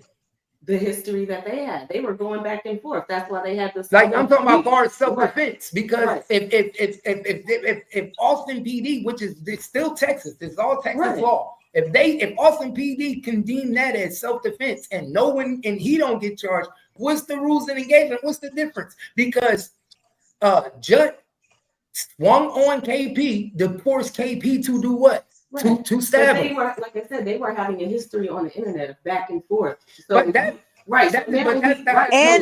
had already priorly agreed to mutual combat. They had prior agreed that they was gonna fight. They didn't have no prior agreement to this. This was just a in the spur of the moment incident at a school. Right. That there was no backstory to this. I don't think, but backstory ain't got nothing to do. I don't think backstory play a position in the situation. But the police ain't go to and said that back. They didn't have and KP didn't even have a backstory. They just had one argument on the internet, and then they went and met each other. They didn't ever meet each other before. Right. That's no backstory. They didn't know each other. It's back and forth. You come to my place and you're threatening me. That's different. These two are having. I mean, and KP was telling him like, "Oh, bitch ass nigga, you won't pull up. You won't pull up." So y'all was engaging back and forth. That's even more of a reason for it to be charges in KP in them case, because they had more of a backstory of a threatening situation more than Metcalf and Austin Carmelo. You right. What have we seen? What have we seen in Austin, Cap? Everybody getting away with gun charges and everything out here in Austin. You really think about it, somebody was supposed to be charged in that case. If this boy got charged in this case, so what is deemed self-defense? But then they both can speak to something to the police. This one kid is gone. There's nothing here. So now we're trying to defend, the child that's lost and trying to figure out why this kid pulled out a knife on him. So are we really able to say that this was self-defense at this type of function? And was this type of, what was this force warranted for the situation? It wasn't. It wasn't. A push does not equate to a murder. Now, if he had stabbed him and injured him, this would be a different conversation. I would say. But remember, Austin Metcalf also is a big football player who's a linebacker. Three times is Anthony's weight. But the problem you're missing, Cap, is when he told him to leave the first time. Why didn't you go get a teacher? You weren't cornered in. They didn't let you not leave. They were actually telling you to leave. So you had an opportunity to go get an adult, and you didn't. He was talking to his friend. It doesn't. He wasn't. But that's my point, though. Under the tent. Who is Austin Metcalf to tell me to leave? I don't have to leave. Right, but look, that's an emotional thing. See how you're in the emotion of saying you got me fucked up. That's where the involuntary comes in. And Austin Metcalf emotions got him killed. Yeah, you're right. He did, because he put his hands on me, and once he put his hands on me, I felt threatened, and I was in fear for my life. Okay, Cap, not in fear of my life. That boy wasn't in fear. That's what his defense team gonna say. Because look, if you were in fear, why didn't you strike him the first time he pushed you? Why didn't you just stab him then? Why'd you wait and keep talking to him if you were in fear? Because I didn't really feel the fear and aggression until he attacked me the second time. Once he attacked me the second time, he was still the first time. Well, you know what, Kat? That's a good defense. I could. That would be good. I would use that. Like, think about it. If who would really blame somebody for not striking sooner? You know, I mean, it's like he really like let that other guy go on. You know, he really got to go on longer than he should have. I mean, the only difference it makes if him waiting for the first and the second time is it voluntary or involuntary? That's the only thing that the time lapse will give us, because involuntary is like immediately you push me, I stab you. Involuntary, it was a reaction. Voluntary is you had time to think about this. You had time to walk away. There was time. What's that nigga name from Florida? Who? In Trayvon Martin case? Oh, Zimmerman, George Zimmerman. Zimmerman had time to walk away, and Zimmerman, motherfucking had the gun too. He should have been. Yeah, but we all agree he should have got death penalty. Right, we all know better. We all agree on that. He shouldn't have walked away. No way. What's the difference? Nobody told Zimmerman that he wasn't supposed to shoot when he didn't feel that he wasn't in fear. Who is us to tell a person when he's at fear? That's a good argument. Yeah. Ain't that what the defense gonna say? You can't equate it to a man to tell me when I'm in fear. So ain't that how police get off every day? Yeah, you ain't lying. Yeah, but it goes back to, why did you have the weapon in the first place? What was your intention? So guess what? So guess what the lawyer gonna say? Charge me for having a weapon. Yeah, I'll take that. But see, I think the problem. I think what the prosecution is gonna say is, you brought a weapon that wasn't allowed, and it resulted in someone's death. That's how they're going to paint the picture. No weapon, no death. If that weapon was used in my defense to save me from losing my life, then so be it. It's a lot of people that weren't supposed to have a weapon that killed somebody with that weapon that they weren't supposed to have and got the murder charge dismissed. All right, so then they're gonna have to prove that. But only caught the weapons charge. No, that's true. I know niggas who got murder charges, got the murder charge dismissed, but still went to jail for the weapon charge because they wasn't supposed to be in possession of a weapon. They didn't dismiss the weapon charge, but they dismissed the murder. Yeah. And even then, like you said earlier, where he fucked up at is he admitted it. Him admitting it through involuntary off the map, because you can't admit it. But that might help his case. That might help his case, because guess what he said in the police report? The cop said that the first thing he said to him is, "I told him not to put his hands on me."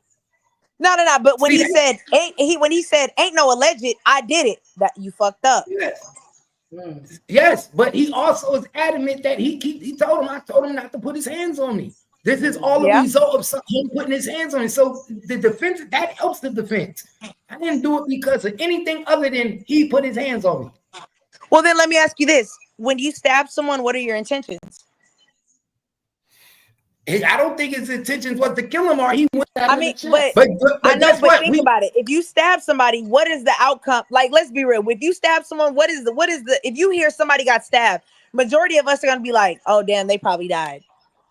You're right, but guess what? So that's what I'm saying. They're gonna say you had a knife and you used it knowing that it could possibly kill this person. But we knew his intentions wasn't to kill him. Why? Because when he was in the back of the police car, what's the first thing he said to the officer in the police report? He asked him, "Was he okay?" Was he okay? Yeah. He has sympathy. Yeah, for sure. That a person that's not a concerned person is wouldn't be worried about if you okay. A concerned person wouldn't be worried about that. That helps his defense. He got a lot of things going for him because, bro, at the end of the day, he didn't just walk up to this kid and just stab him for no reason. It's going to be hard to get 12 people in the jury to all say did not get one person to feel guilty that he was being pushed around, bro. That's true. Trust me, the same way we sitting here and think, and I'm sitting here saying, bro, hold up. You mean to tell me they was pushing this kid and doing this kid? It's gonna be somebody in the jury like that's gonna be like, I was pushed as a kid. Niggas used to bully me. And then there's also parents that sit out there with their kids every weekend that feel like you should be in jail because people. There's also parents that tell their kids that if somebody put their hands on you, you do this. There's also parents out there that buy their kids knives and say, "Don't you let you protect your parents gave you a knife when you was in high school and told you went to school with a knife. Your dad gave you your first knife." There's parents that do that. Why? Because they want you to protect yourself. Now he did exactly what he was supposed to do: protect himself. If it was the other black kids that got stabbed, they would be saying that white boy was getting pushed. He got grabbed. He had to defend himself. I'm telling y'all. Remember I said if I'm wrong, I'm going to tell y'all I'm wrong. In my last live, we talked about this before I saw the police report. I said what? Yo, I believed that dude stabbed Metcalf for no reason. I was adamant. I thought he stabbed him for no reason. I didn't know that he was grabbed, he was pushed, he was shoved. Nigga, some people ain't gonna fight you. Not everybody is gonna stand up toe to toe. Especially when it's a big nigga in front of them. Austin Metcalf was not no little nigga. Carmelo Anthony was though. Yeah. Pay attention. He just one of them little niggas that wasn't about to get pushed around by no big nigga. Yeah, I think you're right about the fear thing too, Cap, because it's like, you know, I think I might have heard like a news clip about it, no, he wasn't supposed to use a knife. He was supposed to fight. Like who comes up with that, you know? And it's like we pointed it out earlier about like size and maybe, you know, where a person's at, like in their head or psychologically. And it's like, and then the fear thing is like it doesn't have to be like you're going to die, you know, because if that was the case, like, oh, you know, he's going to be thinking that the guy was going to beat him to death, you know, or like fear. There's like fear is like it's like a whole range, you know. It's like you could just be in danger, you know. I think, you know, and it's like if you're in danger, you could protect yourself. There's levels of fear. Like everybody, fear is different. So what you equivalent as fear, I might not equivalent as fear. Right. So they're gonna have to prove. I mean, but is it could he have walked away? Yes. Most definitely. So because you didn't walk away, but we don't know how long it took and how long the time from that commotion and argument was. I mean, but if he's saying get out of here, that was your opportunity to get your bag and go get an adult. You acted recklessly. Who's going to do that though? If you arguing with somebody and we going back and forth and we like remember, like you said, we both teenagers. You tell me to get out of here. I'm not moving because you tell me to move, and I'm saying, well, yeah. No, I'm not moving. But what I'm saying is, from a legality perspective, the prosecution is going to say your emotions prevented you from leaving, which caused you to act reckless, and that led to a death. And as a defense, and I'm going to say no. What caused my client to act reckless was him being pushed and being grabbed and being provoked. Right. So but look, your emotions though. They're going to say it goes back to your emotions. You didn't want to leave because you were angry. But why does he have to leave? That's what Cap was saying. You know, why does he have to leave? He doesn't have to leave. It's not that. Did my client break for not leaving? No. Wait. Your emotions does not trump law. So just because you feel that my client got emotional and didn't want to leave doesn't mean that your client has the right to put his hands on my client. He was in fear. He was in fear enough to pull out a knife. No, he was in fear. He was in fear after he was grabbed up. Right. He was in such fear that he stood there to defend himself. He wasn't in fear enough to run. He didn't think somebody was gonna put their hands on him at a track meet. So what? Who goes? But look, but Cap, here's the thing. He couldn't have put his hands on you if you would have left in the beginning. Huh? He couldn't have put his hands on you if you would have just left the first time he said something and gone and gotten an adult and said, hey, this kid right here, this kid is bullying me. But he did put his hands on me. And once he put his hands on me, now we have a problem. Who's in the wrong? Who's in the wrong? Is the guy at the minute he put his hands on me, he assaulted me, right? Right. He's in the wrong. But before before he put his hands on him, he said, get out of here. The prosecution's gonna say you should have went and got a coach and said, hey, coach, this boy right here is bullying me, he's threatening me, and he's trying to get me to leave out of here. Okay, so morally he was wrong, but legality wise, you have to say to yourself, I'm not really wrong because I don't have no right to leave anywhere. But you being have to be like the law, twin. You being morally wrong led to you having reckless behavior, which led to a death. It's a domino effect. But I didn't have to leave anywhere. It's not me. I'm not committing a crime by standing my ground. That's exactly what they call it too. But like that would have to be a law, twin. Like so if like there's a problem that a student he can't. Like two students can't try to square something away with a discussion. Like somebody has to go get a teacher. That's kind of like what you're saying. But yeah, that's what pretty much. Because in for it to qualify as self-defense, they're gonna say, could you have walked? Because self-defense means I cannot walk away. I am cornered. I cannot leave freely. There's no way for me to leave. For you to argue self-defense, and they're gonna say you could have left. Your pride didn't let you leave because you said, who are you to tell me to leave? And because you stayed there, it caused an altercation, which caused your senses to be heightened. And unfortunately, you acted reckless and now someone is dead. They're going to say it's a domino effect. This piece led to a cause and effect is what they're going to argue. Right, because he could have removed himself out of a dangerous situation if that's how he felt. But his pride didn't let him. Because who are you to tell me to leave? Well, you're right. And then you ended up stabbing somebody. No, he ended up getting assaulted. You keep leaving out the fact he got assaulted. He didn't just stab him because he didn't leave. No, he stabbed him because he got assaulted. Right, but once again, he got assaulted by someone's hands. And everybody keep trying to water down the fact that he was assaulted. No, he was assaulted. He got pushed. Was it twice? Knife, though. The other boy didn't have a knife, so this wasn't an equal fight. Because let me ask you, Cap, when he pushed him, why didn't you just throw a punch?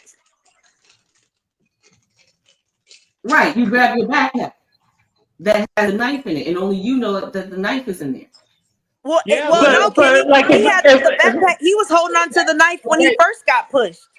Okay, if that happened, twin, and so twin, if you got your gun on you and a female come up on you from the back while you walk and she jump on you and start beating you up, you're not going to try to get to your gun and shoot somebody? Oh, I'm shooting you because you attacked me.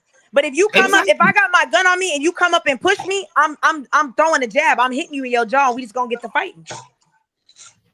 Yeah, but the same argument that you're giving, twin, is like, before you threw that jab, why didn't you go get the teacher? That's what I'm saying. There's so many different scenarios that you could have acted in, but you chose to choose the knife because you could have walked away. Then when he pushed you, you could have hit him. Why would it be okay for you to throw the jab, but not to get him with the knife? Because you're not gonna die. Well, the likelihood of you dying of me jabbing you is different than me stabbing you in the chest. And what if they do die from a jab? Oh, if he died from the jab, then you just, that's self-defense. You pushed me, I jabbed you, dead, you're just dead. Okay, you one dead motherfucker. So what's the difference if it's self-defense because you hit him with a jab or I poked him with a knife? What's the difference? Because we're both unarmed, two individuals unarmed, committed combat. It's different if I have a weapon and you're a civilian. I'm not a civilian, but you're an unarmed individual and I'm using a weapon to inflict harm. If we're both unarmed and we duke it out and you die, that's your fault. You shouldn't have touched me. We both are fists. We're going fist for fist, hand for hand. Right. They never. Yeah, but someone is going to say what you're saying, twin. They're going to say, before you threw that jab, why didn't you go get a teacher? Yeah, that too. But yeah, that too. That's another argument. If I went to court, I'd have to answer that too. They'd be like, "Why didn't you get a teacher?" I would tell them, "Shit, you got me fucked up. You got to be honest. My pride, shit. I didn't want to leave. You know what I'm saying? You just got to be honest about it." But you know what that means, twin? That means don't ever even defend yourself. Just go get somebody. But that's not the case. I mean, it's not always the case, but in some cases, like I agree, it's not always the case. But if we're in the courtroom, I'm only arguing from a prosecution how they're gonna come. Personally, to me, if you hit me, I'm sorry to tell you, it is what it is. I'm with you on it. Like I get it, but I'm saying if we going legal, like in a court of law in Texas, these are the arguments that the prosecution are gonna bring up. Why didn't you tell a teacher? Why didn't you punch them? Why didn't you just fight? Why did you have a knife? These are the questions they're going to be drilling his attorney with, and his attorney better have a good response, Right? Because they're going to play on the jury. Their opening statement, they're going to play on that his pride and he could have told someone, and now because of this, a young man will never get. They're going to play that sympathy fiddle. Mm-hmm. They gonna put his daddy on the stand. His daddy gonna be crying. His brother's gonna, I witnessed my brother be stabbed and dead, and I watched his last breath. They gonna play all that.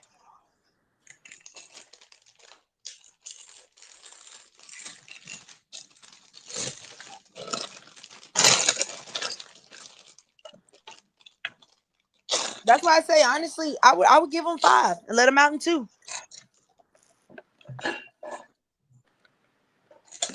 And what's really fucked up is his friend. Why you didn't help your friend? He came over there for you. The minute that your teammate said he gotta go, I would have said, "Hey, nah, he's with me. That's my friend." A twin. Right. If say like a knife was never involved, right? And that Carmelo ended up just getting into a fist fight with the other guy, right? But Carmelo ended up beating him up, or he won the fight, right? Yeah. Well, would you say that he deserves something in that situation as well? No, because they're both unarmed. It's fair. The excessiveness is what's getting him charged. The excessiveness that you were an armed individual. If they were both unarmed and they got in a fight and he died, I mean, you're 2 unarmed individuals. You provoked the fight, a fist fight. You provoked a fist fight, not a stabbing match. Now, if Austin had a knife on him in his pocket and Carmelo stabbed him, well, you shouldn't have had a knife on you. I'm in fear. He saw your knife. He was scared. Boom. We could argue that self-defense all day, drop all the charges. But the problem is he's unarmed and you used excessive force. You could have stabbed him in the leg, in the arm. They're going to try and play all these little loophole games. You could have stabbed him in the shoulder. Why did you go for the chest? I see what you're saying, twin, but it's like, who really stabbed somebody in the arm though? Like, I mean, that actually makes would say, who stabbed people in the chest? Murderers. To kill him, right? Because he stabbed him in right. So we're not pulling out a knife to stab somebody in the arm or in the hand, and he stabbed him in the chest. So then the intention changes because you're pulling your hand out of your bag, lifting it up, and then stabbing, and then running away. Yep. The whole motion. Like you just said, who stabs people in the arm? Well, who stabs people in the chest? Hold up. There's another thing that I think y'all not paying attention to. You also got to take into equivalent to how he stabbed him. Remember? Oh yeah, we don't know. No, we do know. It was said in the police report. He didn't just take out. It's not like they were just standing there. He's standing next to me. I'm standing next to him. I just take my knife out and stab him. He stabbed him in the point of being assaulted. He was grabbed up. He was physically grabbed. We don't know if he was grabbed by the neck. We don't know if say he was standing right here. Yo,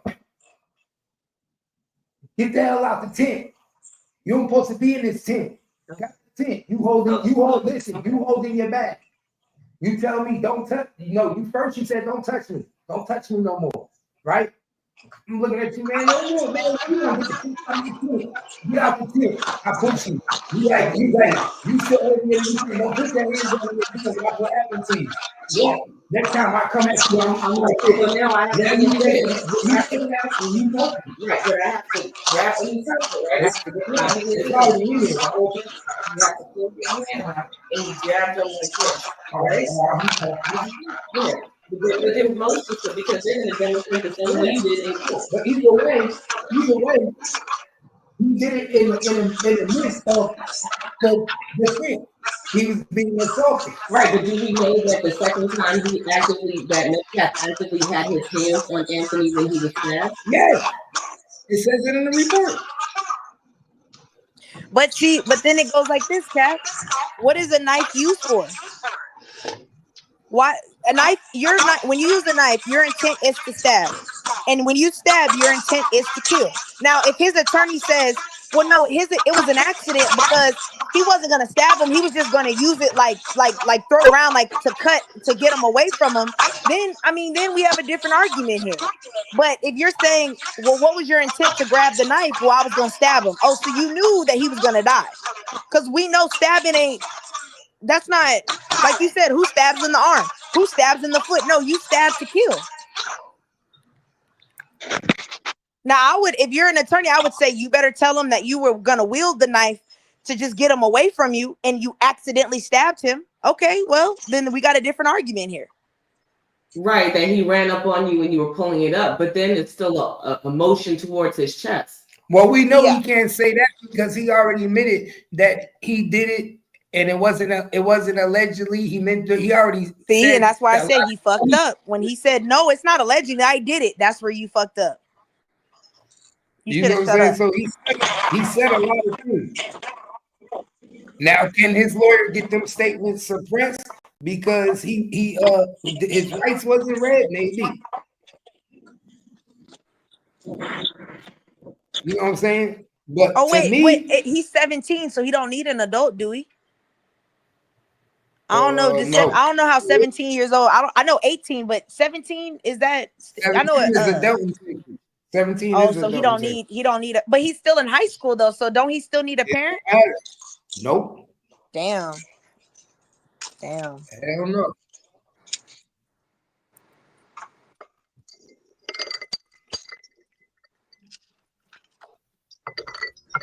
But that's why I say all day so with this.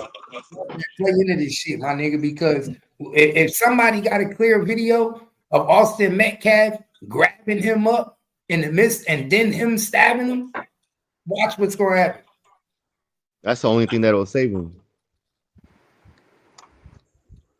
And in that statement, that's what old boy said. Old boy said Austin Metcalf grabbed him. That's when he got stabbed. Yeah. That's why I said we need to know, did he read him his rights? Because if they didn't read him his rights, none of that even matters what he says. They didn't. They said he was saying all this before they read him his rights. If he walked up and said, oh, I stabbed him, and you didn't read him his rights, then it don't matter what he said. Yeah, they say he said all that before they got a chance to read him. Well, hey, defense, throw that shit out. It's inadmissible. And now we really got a case, because now I can really say it was an accident now.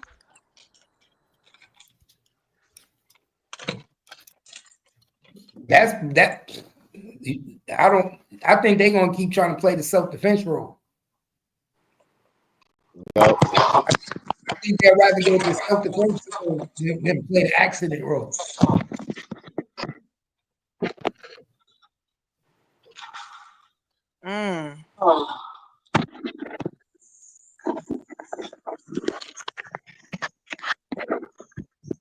Why you think they ran with the bullying so hard?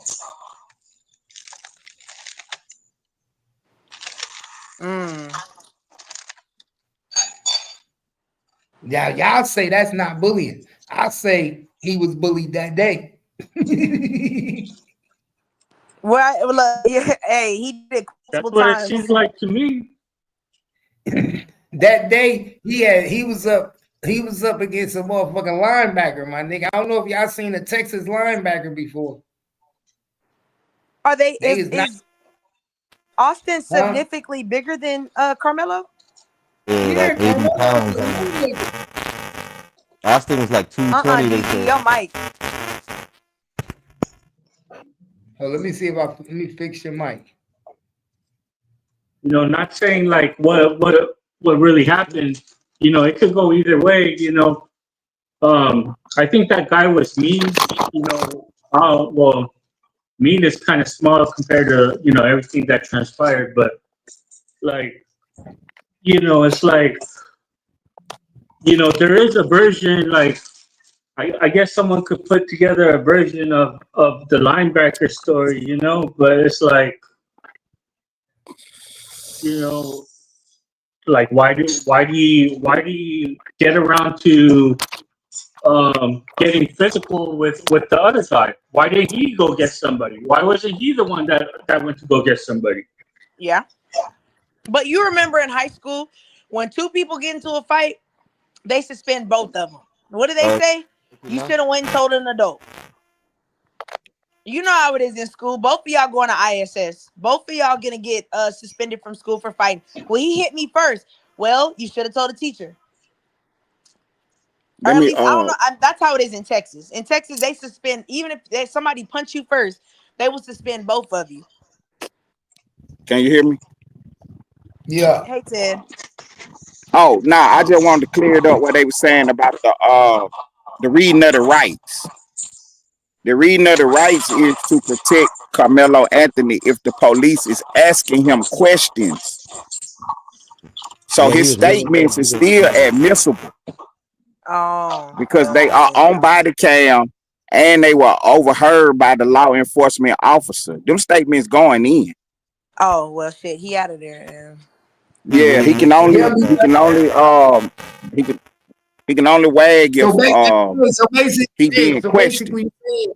So basically, you're saying for the people that understand is they only have to read you your rights when they asking you questions pertaining to the case. Exactly. So what the officers do to protect themselves, I've been arrested 1,000 times. When they pull up and you start running off at the mouth, they be like, hold on. Let me read these rights to you right quick. So they pull out the Miranda rights and read them to you, and then they allow you to talk and ask questions to you. You know what I'm saying? They stop you immediately from talking. You watch them body cam footages. When the police put you in the car, you get them shooting off at the mouth. They be like, hold on. They stop you, read you your rights. But if you start talking and they ain't read you your Miranda rights and they not asking you your questions, they could still use it because they didn't ask you. Oh yeah, definitely. That's why he reading them to you. He telling you anything you say can be used against you. But to protect himself, he cannot question you without reading them. That's to protect the officer. You're responsible for knowing the law yourself. Say it again. So basically, the officer at that moment was trying to help Carmelo. Really, that's why what I was saying earlier about it's a lot of politics involved in it, because he should have never let him talk. He's supposed to stop them from talking. You know what I'm saying? He's supposed to stop them from talking and read him his rights. But they was trying to shuffle Carmelo off the scene and get him to the station and everything. Ted, when he walked on, when the police walked on the scene and he said, he pushed me and he just blurted it out. Is that statement? Can they use that? Like you just voluntarily told me that. I didn't ask you anything. You just screamed it out. Yes, ma'am. It's on the body cam footage, just like the video. Damn. The video is admissible evidence. The police officer, what he overheard is admissible because he's there on the scene now. He doing his investigation. A part of his investigation, you don't have to read you your rights to investigate you, but you don't have to talk to him. That's why when the police pull up, you tell them, I ain't answering no questions. I don't talk to police officers. You don't have to talk to him. It's like when Lil Meech got caught up in the airport with the gun, remember? And he said, don't say nothing. Listen, you can't hear me still? DG, you gotta fix your mic. Take them headphones off, man. Red A said, take out them Dollar General headphones. No way. Hey, Nah, this T-Boo shit got a almost sale over. going on. They got some T-Boo got some fresh headphones on sale. That's some of the shit out the speaker. Let me get my headphones. And then the other thing I wanted to clear up was that because I was kind of on the state side, but the state gonna have to explain why you keep touching me though. Exactly. That's what I'm saying. Why you, and then he got stabbed What's in the up, midst man? of What's happening? when he Yeah, got the state gonna stabbed, have to he explain why you keep touching me. put his hands on him. Hey, what about now? Is that better? No. Now hold on. Go Let me out see and if I come can back in. hold on. Let me see if I can fix it real quick. Yeah, the state gonna have to explain that why you keep touching me because it could have been a situation where in the mix of me telling Metcalf telling Carmelo to move, he pushing him at the same time. How do I have time to leave if you pushing me and telling me to move? You done walked up on me, told me to move, you putting your hands all over me. Like, I don't know what you gonna do next. So I just got you up off of me right quick. But see, here's why I think the state isn't why they're gonna take the self-defense is because what message are we sending to other students of if somebody pushes you, you're justified to stab them. Right. I ain't saying you justify. What I'm saying is in this particular isolated situation, you walking up on me, you threatening me verbally, you assaulting me. I mean, I got to get you up off of me. I don't know what you're going to do next. What if you pick me up and throw me on my head and break my neck, freak accident, and kill me? First thing everybody going to say is, why he ain't stab him? He had a knife. Why he ain't stab him? Ted, don't forget, in the midst of him being stabbed, that's what he was doing. He was trying to get him up off of him. Right. Facts. He was grabbing him. He was grabbing him. He pushed him first. Then he grabbed him, and he started trying to grab him and throw him. He said, if you ain't gonna move, I'll do it forcefully. He pushed him. That didn't work. So first he told him to move. He didn't move. So then he said, pushed him. That didn't work. So then he said, I'll grab you and throw your ass off the bleachers. Like you gonna throw me. Right. So basically, that's what he did. He defended himself in the midst of being thrown, being grabbed up like a rag doll. Right, because you can spin it however you want to spin. You can say he just pushed him, he just touched him, and then the defense gonna come back and say he was forcefully grabbing him, he was pulling all on him, he was about to throw him all over the place. You know what I mean? Like, at what point do I get you up off of me? Texas is not gonna set the precedence that it is okay to, if you're in an altercation with an unarmed individual and they push you or hit you, stabbing is justified. Texas doesn't want that I understand that. You see what I'm I saying? definitely understand that. They're gonna fight for him and say, no, you need some type of punishment. Go grab one of them white men up. Go downtown Austin. Grab one of them white men walking on 6th Street and grab him up and forcefully grab him and see if he don't poke you up. He don't get off. Nah, I agree with you. Right. You gotta keep your hands to yourself. No, Cap. Like I agree with you, but we know realistically they don't want to set that type of tone in Texas that this behavior makes sense. They don't want that. Just like I said, they don't want it. Yo, see, you leaving out the school. They just don't want it to be known that you could get away with it in school. Right. Texas, Facts. But yeah. Because in the street, and then you get away with it all. And then look, you don't want to. Oh man, that might be my mic right there. Can y'all hear me? I think sometimes, like out of a situation, go ahead. People end up getting arrested and charged. Like that's just what ends up happening, and then with that happening, like everything else got to follow through. Yeah, they want to send a message. Right, but you don't want to send the message that it's okay to put your hands on people either. That it's okay to grab and, you know what I'm saying, push people and everything, because then, you know what I'm saying, it's like, okay, so if somebody grab you, you could grab them back. No, if you put your hands on me, you're subject to whatever I do to you. Keep your hands to yourself.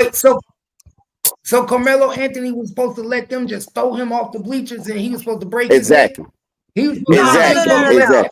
But see, they're not gonna paint it that way. They're gonna be like, well, it was a shove, it was a push, it was an assault.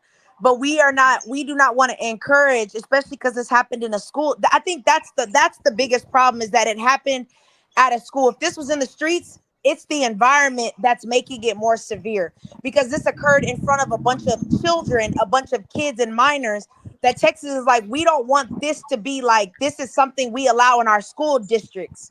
If this was in the streets, Right. This would be a different conversation.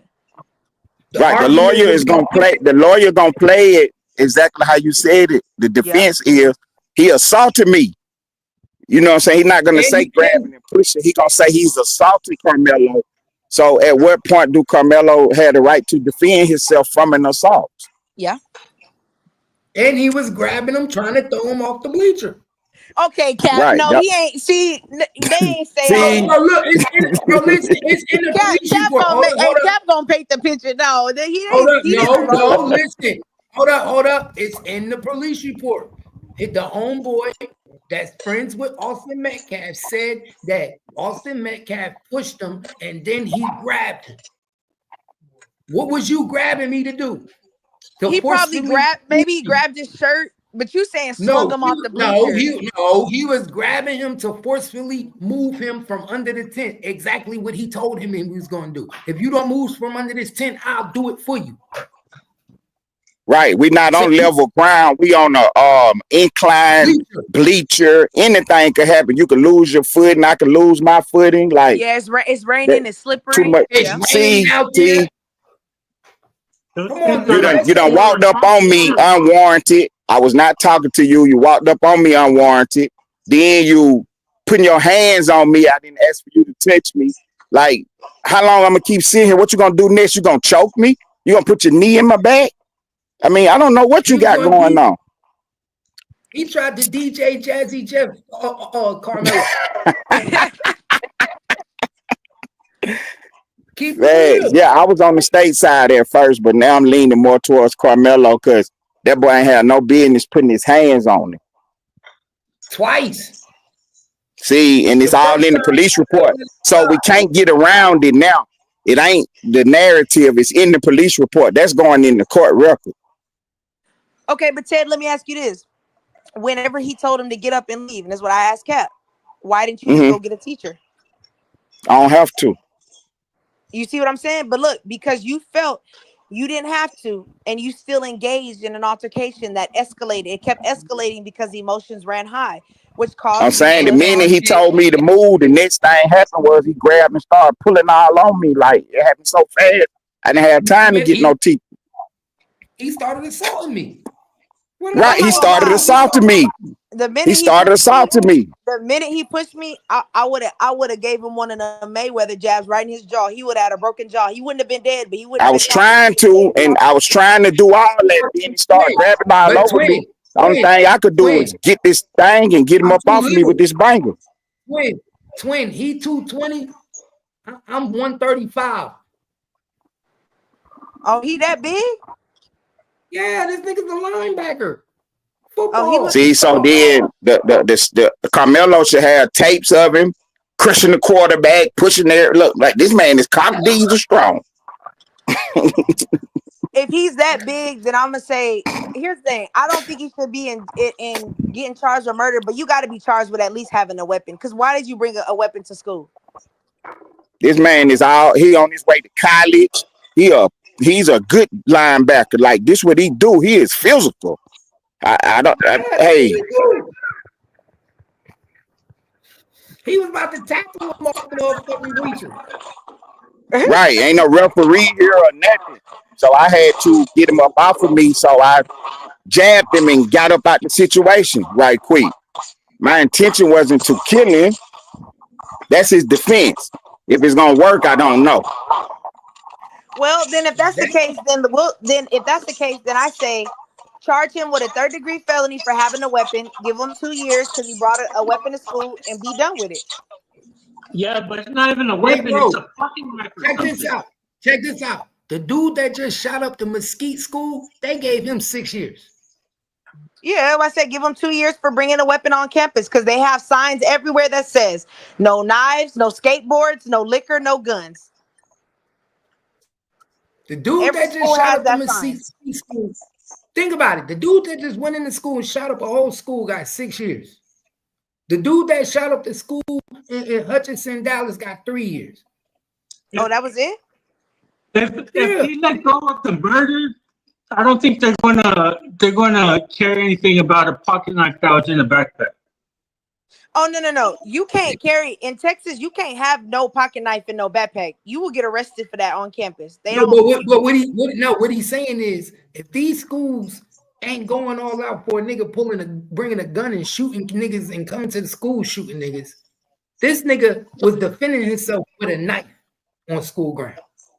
I know, but I'm saying if like after this case really plays out, and if he gets let go on the murder, he just goes back to his life.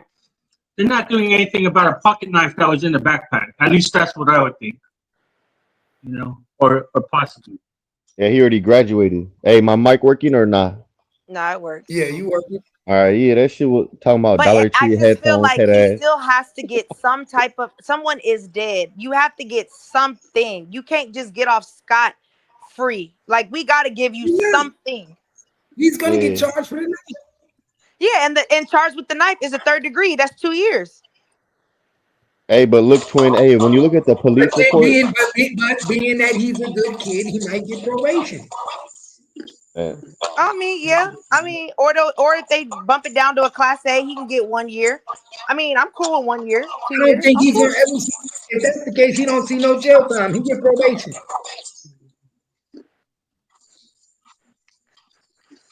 yeah, first offense.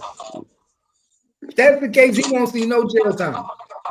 Remember, he is the first time offender. Yeah.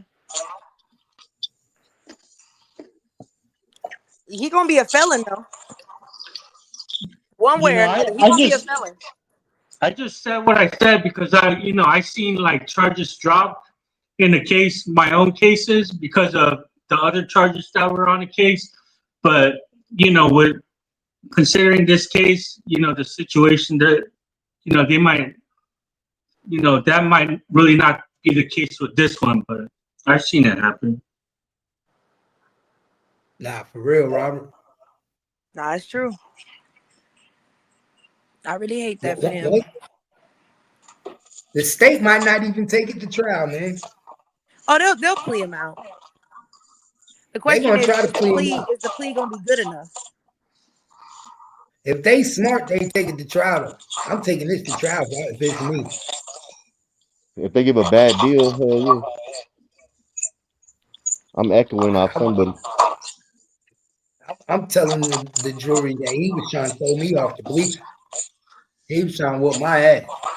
Hey, but look at the police report. That timeline don't match the video timeline. When the ambulance pulled up, it was supposed to be 10:03, 10:05. They saying it didn't show up till 10:50, 10:40. That shit don't match the video. Oh, see. They ain't set a date for the trial yet. Hey, Cap, you need to cover that case. If they go to trial, you have to cover that. No, you won't catch me in Frisco. Oh yeah, if they go live, if they play that shit live, hell yeah. I cover it live on YouTube. Yeah. Nah, they gonna play it live. Texas, they do live. I hope they play the Yellow Beezy case live on TV. Man, I ain't gonna lie, I wanna go. I hope they got all the cameras in that motherfucker. When is that trial? I think that started in September. Oh my God. That case gonna be funny. It'd be funny. Yellow Beezy get found guilty. Oh, that shit gonna be crazy. You ain't found no new updates or nothing? Hell nah. Ain't nothing new. I want to know what's his name? What's the dude from the not John, was it not Johnson? Was it Johnson?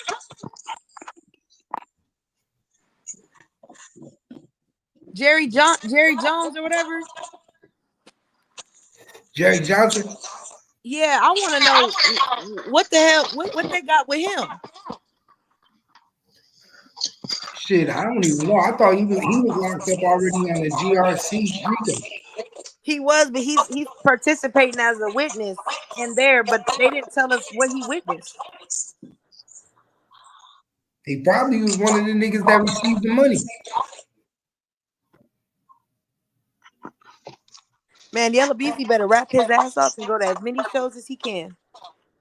Get that bread up. I noticed he trying to be close to all the new rappers. They better.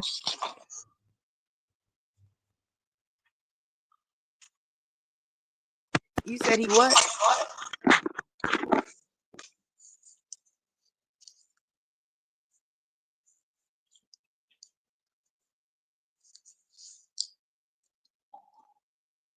I think you said something about being close with other rappers.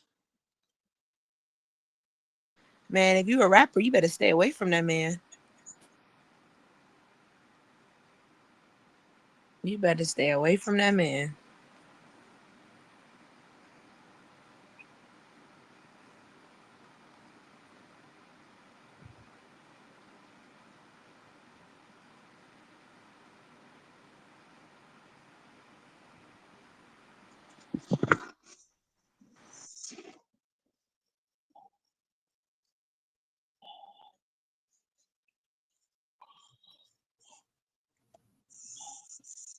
Yeah, my bad.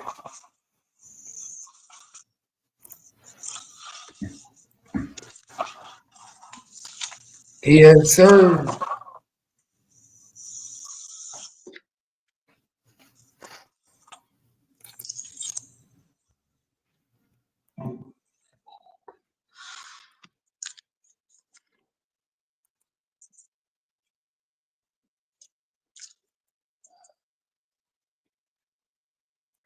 What kind of search go?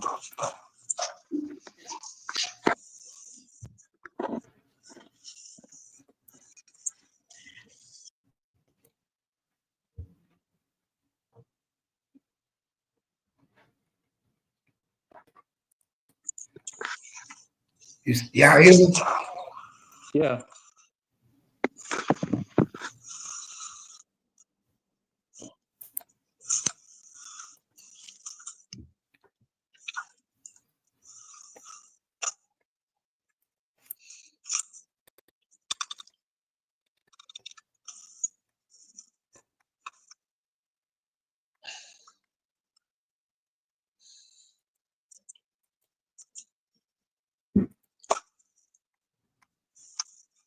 Forget where I was at, what page I was on.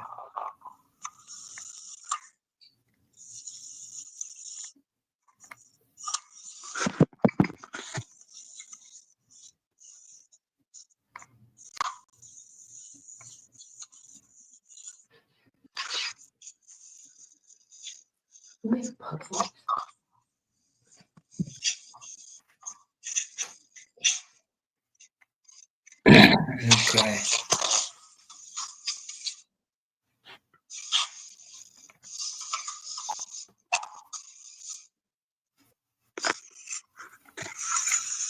See where I was.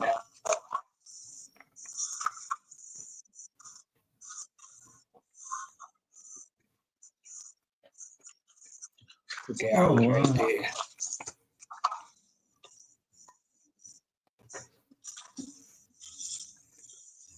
Yeah, they give you everything, man. They give you all the information.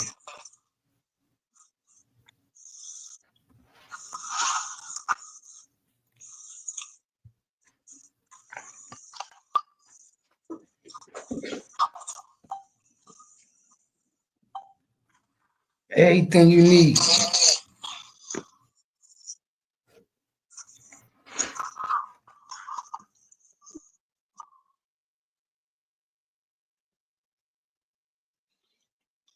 I guess everybody really knows about At nightfall at school. That's what they're saying in the chat. That's good.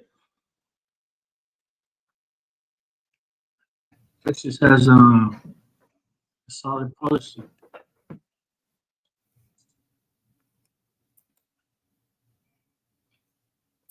What they say in the chat, Robert? That there's really like a knife rule, like it'll be a felony if there's a knife on campus. Oh yeah. Nah, hell yeah, it's a felony taking anything, any weapon in school.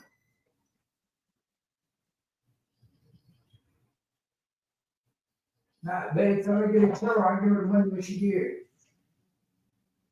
I'll tell her. You called her? No, she just texted me. Yeah, tell her to get 3. 2 for me, 1 for you. She said she got 2 of what? Huh? Let me try and call her. I wish they made funnel cake.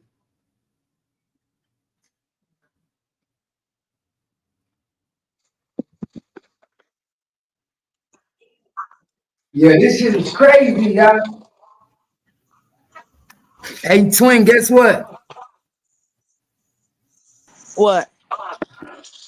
I ain't had a drink in 4 days. Oh, that's good. Yep. I've been How long doing you good, trying to bro. go for? Oh, I'm not ever drinking again. Oh, that's really good. Not a beer, not a liquor. And then I'm gonna What start made you do smoking. that? I just want to clean up. I feel Like, that. I'm just tired of drinking.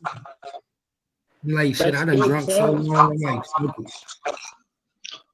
You Is got it hard? so much going on. I would think you would want to stop just to like do it, just to be able to do everything that you have going on.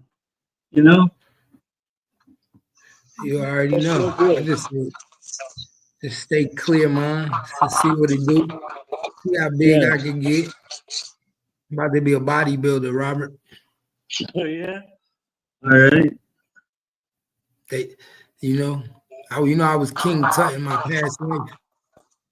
Oh man, I caught a glimpse of like your high school football game that you were playing for Ted one day.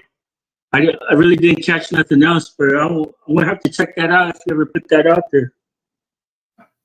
Oh yeah, that's when I was Superman.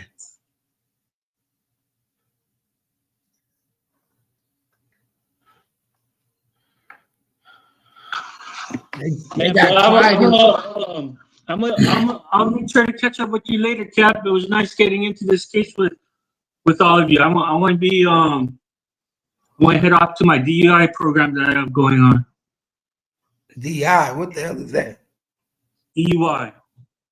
Oh, DUI. Yeah. Oh, so you stopped drinking too? Yeah, at least during this program. But you know what? I told myself I was never really like a heavy drinker anyway.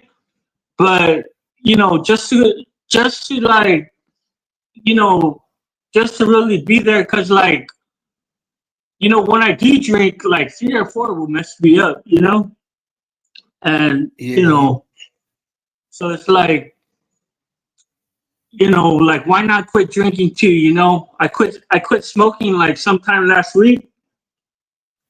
You know, I got some liquor still, so I'm probably going to drink the rest of that. Maybe have a beer or 2 before I quit, and then I plan on quitting. You know, I plan on quitting too. Shoot, I'm even going to try. I'm even going to quit weed. You know, that won't be probably a little bit later though, to be honest. Switch to hookah. Switch to hookah.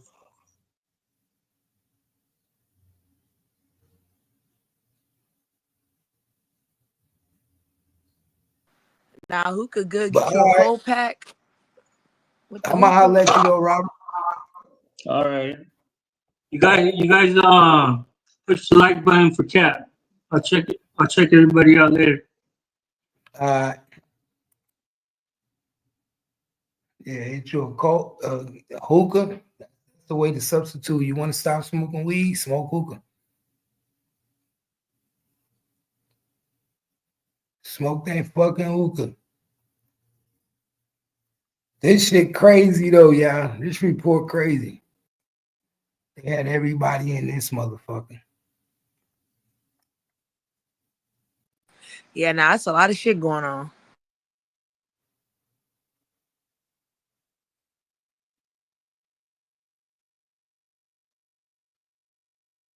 Damn, they took people's cell phones. I knew it. Look, it said while with them, I was told take their cell phones from them and later turn them over to Sergeant Bassinet. Oh, so they got so they got all the little clips. They got everybody's cell phone. After being Man, Kev, relieved, you know how mad them kids would be. Like, you know how scared you would be. Imagine you've been sending like dick pics and stuff. They be like, "Hey, give me your phone," and you like, "Damn!" Like, this bitch just sent me a picture of her titties. I gotta hand my phone to the sergeant. damn. Look, these all the witnesses, yo. Remember I told you it's a whole bunch of witnesses that seen it? Oh wow. These is all the witnesses. Look what it say right here.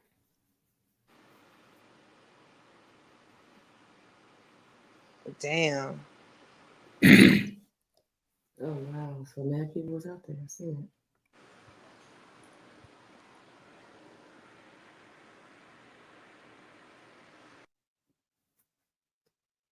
It says, while with them, I was told to take their cell phones from them, later turned them over to Sergeant Bassinet. After being relieved, I was asked to make a contact with all the Frisco ISD athletes that have been placed on the school bus below, on the school buses. Below is the list of students who identified themselves as witnesses to the stabbing of Austin Metcalf. And this is the list. Below is the list of students who identified themselves as witness to the stabbing of Austin Metcalf. Nigga, this is everybody. Nigga, bro. You got Lebanon Trail High School track team. You got girls snitching from Lebanon track team. You got Not people snitching, Cap. You got people. You got people snitching from Liberty High School boys track team. You got people snitching from Liberty girls track team. You got people snitching from Memorial High School boys track team. You got people snitching from Frisco High School boys track team. You got people snitching from Independence High School girls track team. Look at all these. Yeah, that's over like 25 students. Look how many people. Look, there's a lot of snitches, my nigga. Oh, and those are all the witnesses from the adults? See, yeah, okay, but then here's my question. If you go at the bottom right there, it says the coaches that claim they witnessed it. How did y'all witness the incident and not intervene?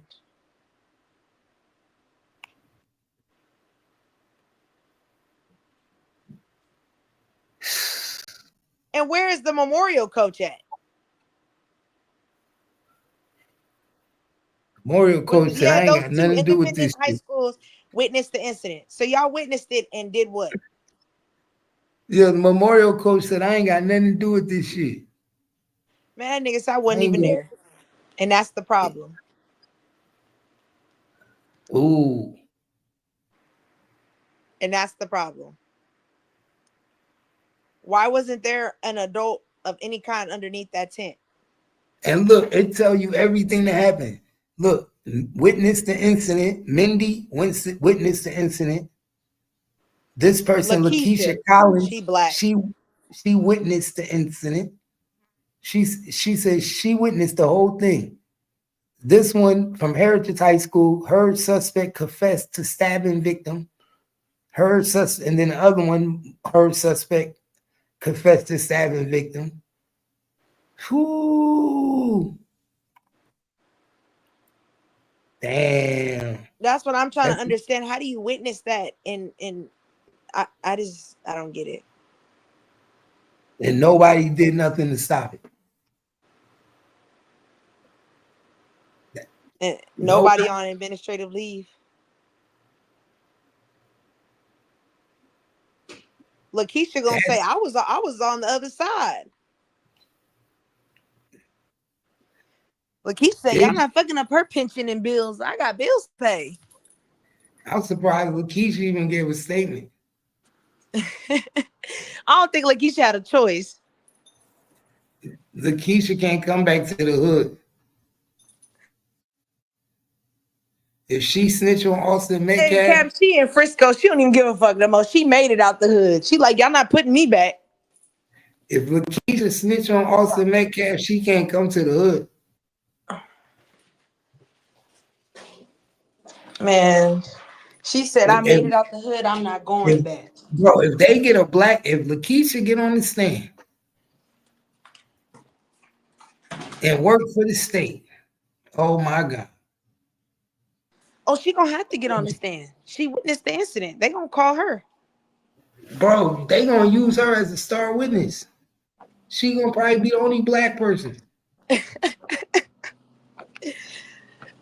Man, I hope they do a bunch of interviews. Lakeisha, tell us the real. What really happened? Lakeisha gonna be the only black person that's gonna be a witness for the state. Yeah, because the rest of them names, they white. Damn. I would have told them, look, can y'all not put my name down? I just want to be anonymous. I just want to be anonymous. I don't want no problems. They gonna call her a coon. They gonna call her everything in the book. They call her jigaboo, traitor. What else they call him, Kimmy? When you switch sides, what they gonna call her? They gonna call her what they used to say when you work for the master. What they call him, the dude A from house Django? nigga, Bojangles, Jigaboo. What they call that nigga from Django? Who's that nigga name? I don't remember. Uncle Tom. Oh, damn, I forgot. Yeah. The nigga Samuel Jackson. The nigga that played Samuel Jackson part. What they call them, Uncle Toms and all that shit? Yeah.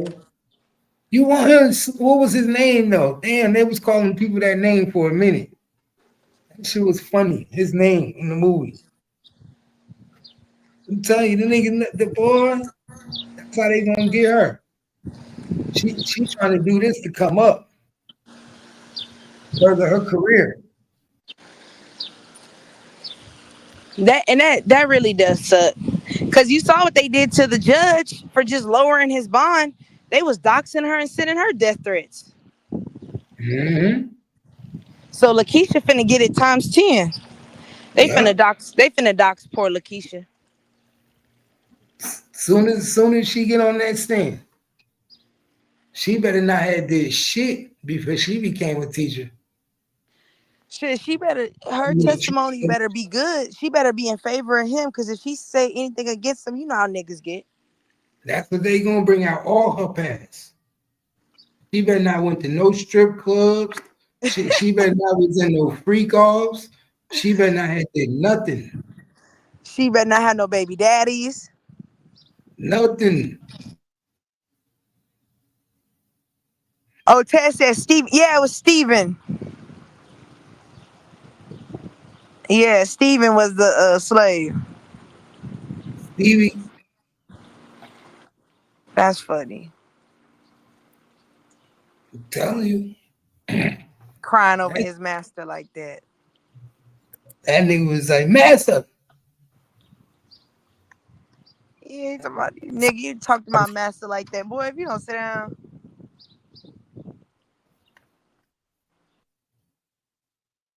It's a lot of fucking witnesses. I know that.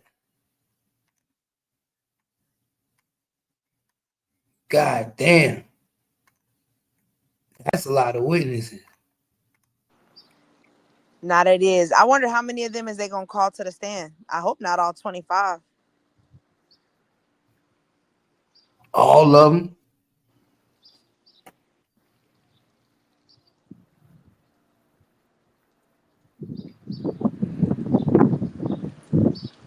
Nigga was working at HEB. HEB like, damn, we hired a murderer. HEB didn't want nothing to do with this shit. They like, damn. Why they had to put our shit on this shit, our name on this shit? Yeah, they probably like, we fired that nigga 6 months ago. Why do they even put your work that's on police shit? That ain't got nothing to do with your job. I always wondered that too. That's why So I why never they put it on put there. your work I on always your tell them police I'm shit? unemployed. Like your work ain't got shit to do. You get arrested. What my work got to do with my shit? Facts. They ain't got nothing to do with me. That's not my personal information. No, you ain't lying. Fuck you telling niggas where I work at. That's why I always lie and tell them I'm in between jobs right now. Yeah, I'm not putting my shit in contact to my employer, telling them shit I don't want them to know about. I told them I needed PTO while I was locked up. You ain't finna go tell them that I was really in jail.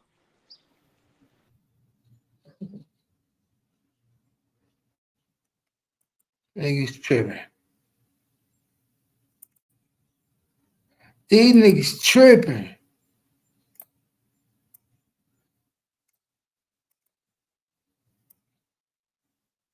I wanted DG to come back because I wanted him to tell us the update. Have they chilled out there? Hell no, they ain't chilled out there. Because he was supposed to be, remember, he was supposed to get us some jewelry. He was supposed to be looting with us. DG ain't go nowhere. Scary ass. DG ain't even leaving. Crib, DG like, fuck that. DG eating them tacos, chilling.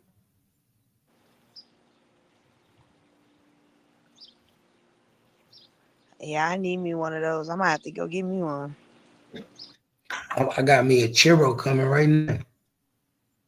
Where you got it from? This Mexican stand.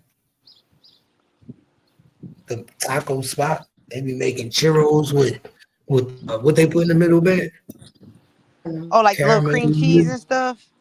They put caramel in the middle. It's like warm hot caramel. Nah, that sound good as fuck. I don't even eat churros. My daughter brought one home the other day. I tore that shit up. I was like, oh yeah, that's my new thing. For $2, yeah, I dig that. Oh yeah, that's not bad at all. And they make it fresh right there, hot, right in front of you. Damn, that do sound good. I remember Sonic used to have something similar, them little Cinnabites. I used to fuck them things up too. Sonic high as hell. I know, that's why I loved working there. So I could just get all that shit for free. Oh, you used to like working there? I was like a damn near whole general manager for like a long ass time. Why you at stop? Sonic. Shit. Honestly, the work environment is real bad. I don't know about how other places, but in Austin it's real bad. They let anybody work there. Crackheads, meth heads, they be stealing, robbing the place. All kind of shit. I couldn't do it no more. Niggas not showing up for shifts. I'm the only one in the whole store during happy hour. They be doing them little kids bad. Oh yeah, they treat them bad. And they be trying to fuck on them kids. I used to have to fire people all the time because they was trying to 30, 40-year-old men trying to holler at 15-year-old car hops. I used to have to fire them all the time. Like, bro, you cannot do that. Why are you texting this 15-year-old girl, her mama coming up there? I need to speak to Twink. I need to speak to her. I'm like, what's going on? You got this cook. He trying to talk to my daughter. Look at these messages. I'm like, man. Now I got to get you escorted off the premises and shit. Mm-hmm.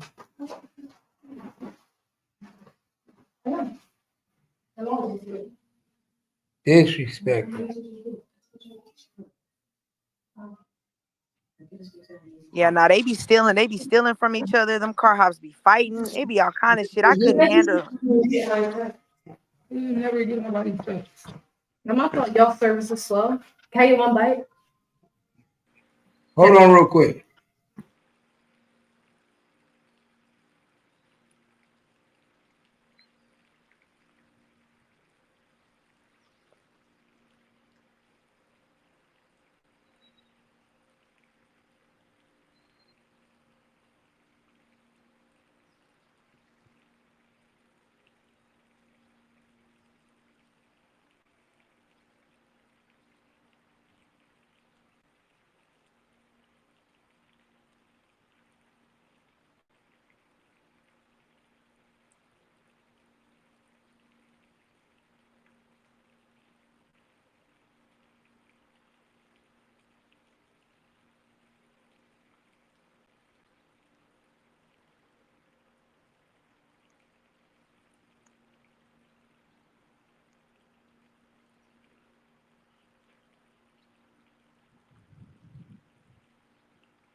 Yo.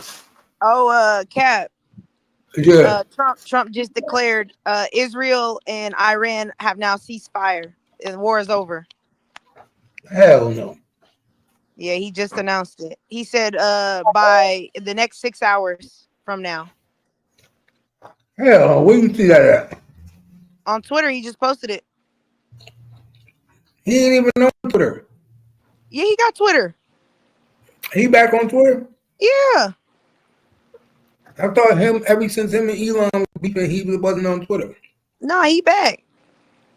It says Iran will start the ceasefire upon the 12th hour. Israel will start the ceasefire upon the 24th hour, and it officially ends the 12-day war that will be saluted around the world. During each ceasefire, the other side will remain peaceful and respectful on the assumption that everything works as it should, which it will. I would like to congratulate both countries, Israel and Iran, on the stamina, courage, and intelligence to end what we will now call the 12-day war. Man, it's some bullshit. He said this war that could have gone on for years and destroyed the Middle East, but it didn't and never will. God bless Israel. God bless Iran. God bless America. God bless the world. Man, it's some bullshit. Man. That was fast. That was fast in the motherfucker. Man, we didn't. So y'all niggas, we ain't even retaliate. Oh, man, shit. Lost. Man, as far as I'm concerned, we lost. Yeah, I just looked it up on the internet. 1 hour ago, Trump announces Israel-Iran ceasefire. So you might as well say we lost the war then. I don't believe him. I think Iran gonna backpedal and bomb a motherfucker. I don't believe it. Yeah, bro, they just hit our military bases. They just are attempted to whatever. They just did whatever they just did, and we ain't retaliate. What you mean ceasefire? And it ain't no ceasefire. We supposed to be getting it cracking. Hell nah. Trump said that Israel and Iran have agreed to cease fire. Well, we didn't. Nah, but we was only getting in because of Israel. Now Israel done. But when they attacked our base, now it's up. Once you come at our people, we're supposed to be up. Oh man, I can't believe this shit. Man, I thought it was gonna be boots on the ground. I wanted to get drafted. Man, hey. It's supposed to start in 6 hours, so it's what? It started at 5, so 9 o'clock tonight is supposed to the war is supposed to be done at 9 p.m. tonight. Man, I thought I was gonna get drafted, twin. Niggas was ready. I thought I was gonna be able to enlist myself for the first time ever. Damn. I was ready for that check. Man, Cat, you was gonna be on the front line or what? Man, I was gonna do it. I was gonna tell them I would do whatever they want to put me. I want to do engineer. I want to work in the kitchen. Put me in culinary. I feed niggas. While y'all out on the field, I'll be cooking. I ain't gonna lie. I wanted to. If they would have said I had to be in there, I would have been like, I want to drive the plane. Put me in the kitchen. Or put me on one of them ships. Put me in the kitchen. Not the kitchen. I want to be in the kitchen. I want to work the kitchen. Man. That's some bullshit. I thought we was gonna have some fun. I want to know how he got them to agree to that. Money.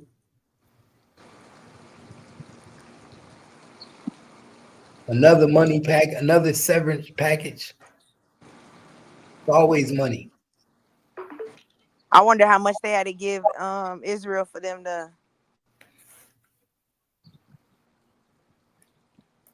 to say, I mean, not even Israel. I wonder how much they had to give to Iran for them to sit down somewhere. Yo. Yeah. Hey, you know, this is my lane right here. I've been waiting on you to cover this story. Man, this shit crazy. But see, the night that it happened, I was trying to tell you, but you never popped on with her, that it wasn't gonna go long.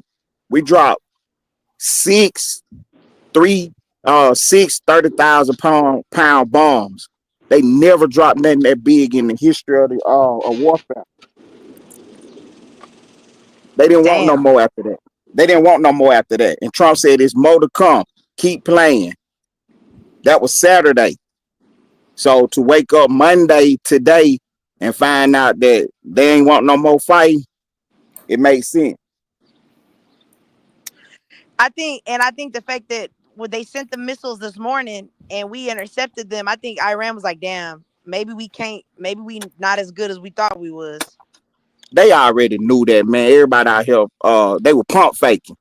The whole world been pump faking, telling everybody that, oh, such and such, the U.S. don't want it with such and such. It ain't that we don't want it with them. It's what kind of leader we have in office. You got somebody like Trump in office. Trump is not going to play with you. Honestly, at this point, it's fuck Russia and North Korea, because both of you punk asses was talking about, yeah, we got you. Okay. Right. All right. So right. now we know what's really up. You've been waiting. Oh, okay. Yeah, everybody had been. Everybody been waiting.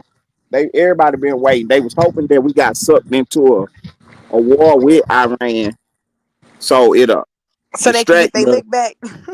Right. So it'll distract us, so Russia could finish doing what they doing in Ukraine, and China still got their eyes set on Taiwan. China haven't got off Taiwan yet. They're not gonna let Taiwan go. Mm-hmm. They said they believe that belongs to them the same way Russia believes Ukraine belongs to them. They're not going nowhere. Right.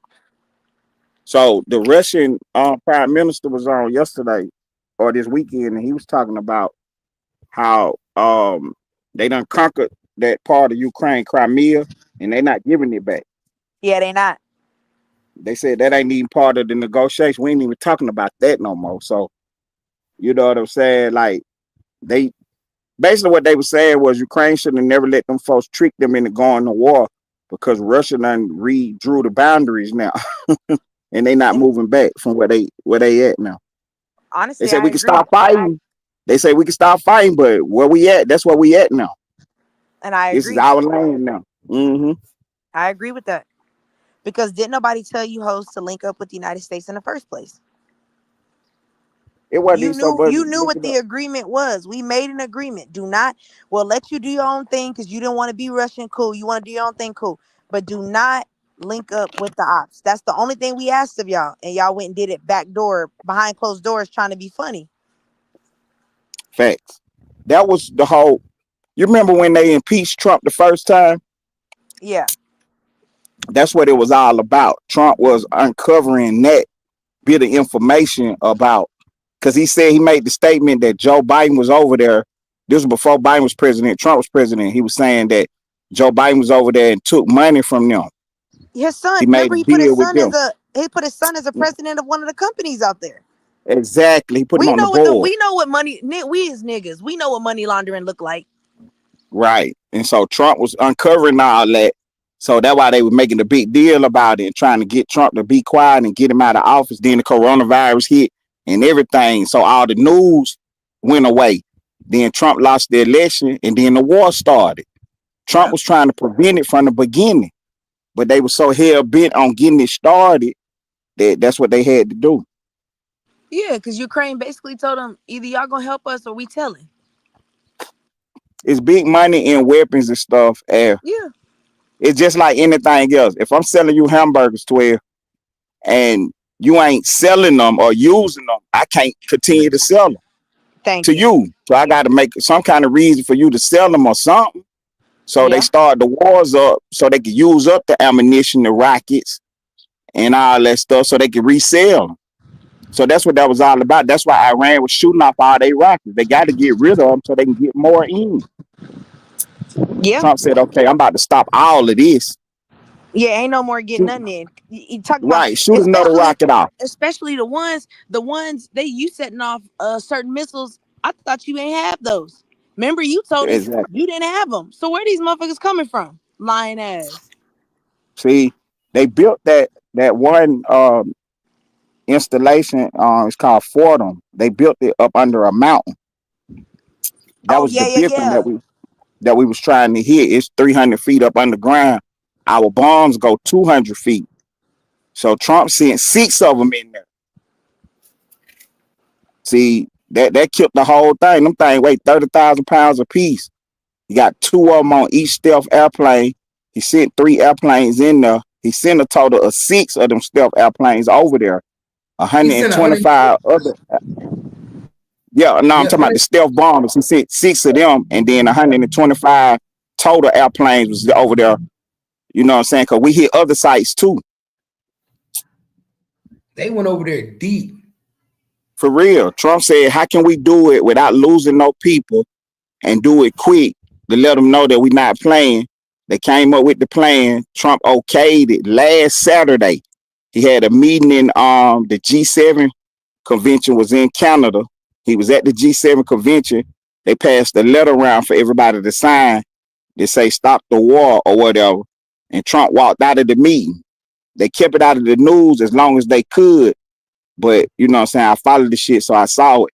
Trump left the meeting. That was the day that he had made his decision. That was last Saturday. He dropped them bombs this Saturday, 10 o'clock Saturday night was when he was on TV. You know what I'm saying? The bombs had dropped around 6:45, 7 o'clock. And by the time Trump came on TV, our planes was already on the way back to America. It's a 30-minute trip from the United States. I mean, a 30-hour trip from the United States to Iran round trip. So they flew over, dropped the bombs, and was headed back. Then Trump got on TV after everybody was, back at base. That's my dog. You feel me? That's how you do it. He said, "I'm finna So silence that all was the this." whole part of the war, was having a good leader like Trump. That's why I said everybody got to just trust him, because he understand what he's doing as far as he believe in America's strength and the American people, and he know we could get the job done. Just do we have the will to do it though? You know what I'm saying? Don't nobody want to see no coffins come back, no body bags. Don't nobody want to see no flags draped on them coffins. So how can we do it without any casualties? And they said do an air attack. Man, we supposed to be at war right now.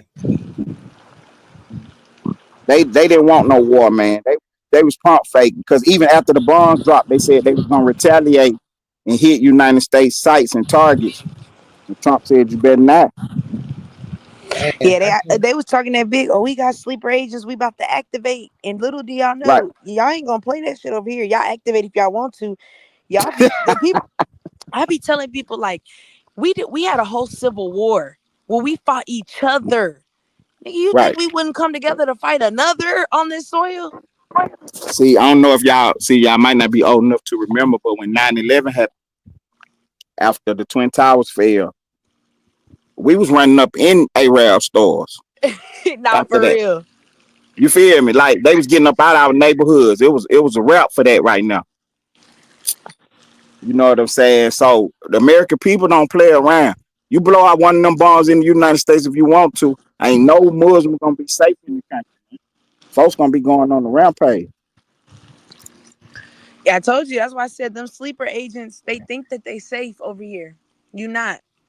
You think you safe. You think that's why I be telling them is like, you you drop a bomb and hurt somebody over here, you finna have the whole United States coming together as one. That's what you don't want. Keep letting us be Right. divided, black, white, Mexican. Keep just letting it be like that.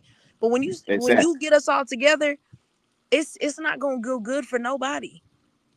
And that's why the Democrats was pushing so hard, trying to say that Trump was being a monster. He was being a tyrant, trying to keep people from rallying around the flag because they don't want Trump to get the credit for, you know what I'm saying, causing the peace.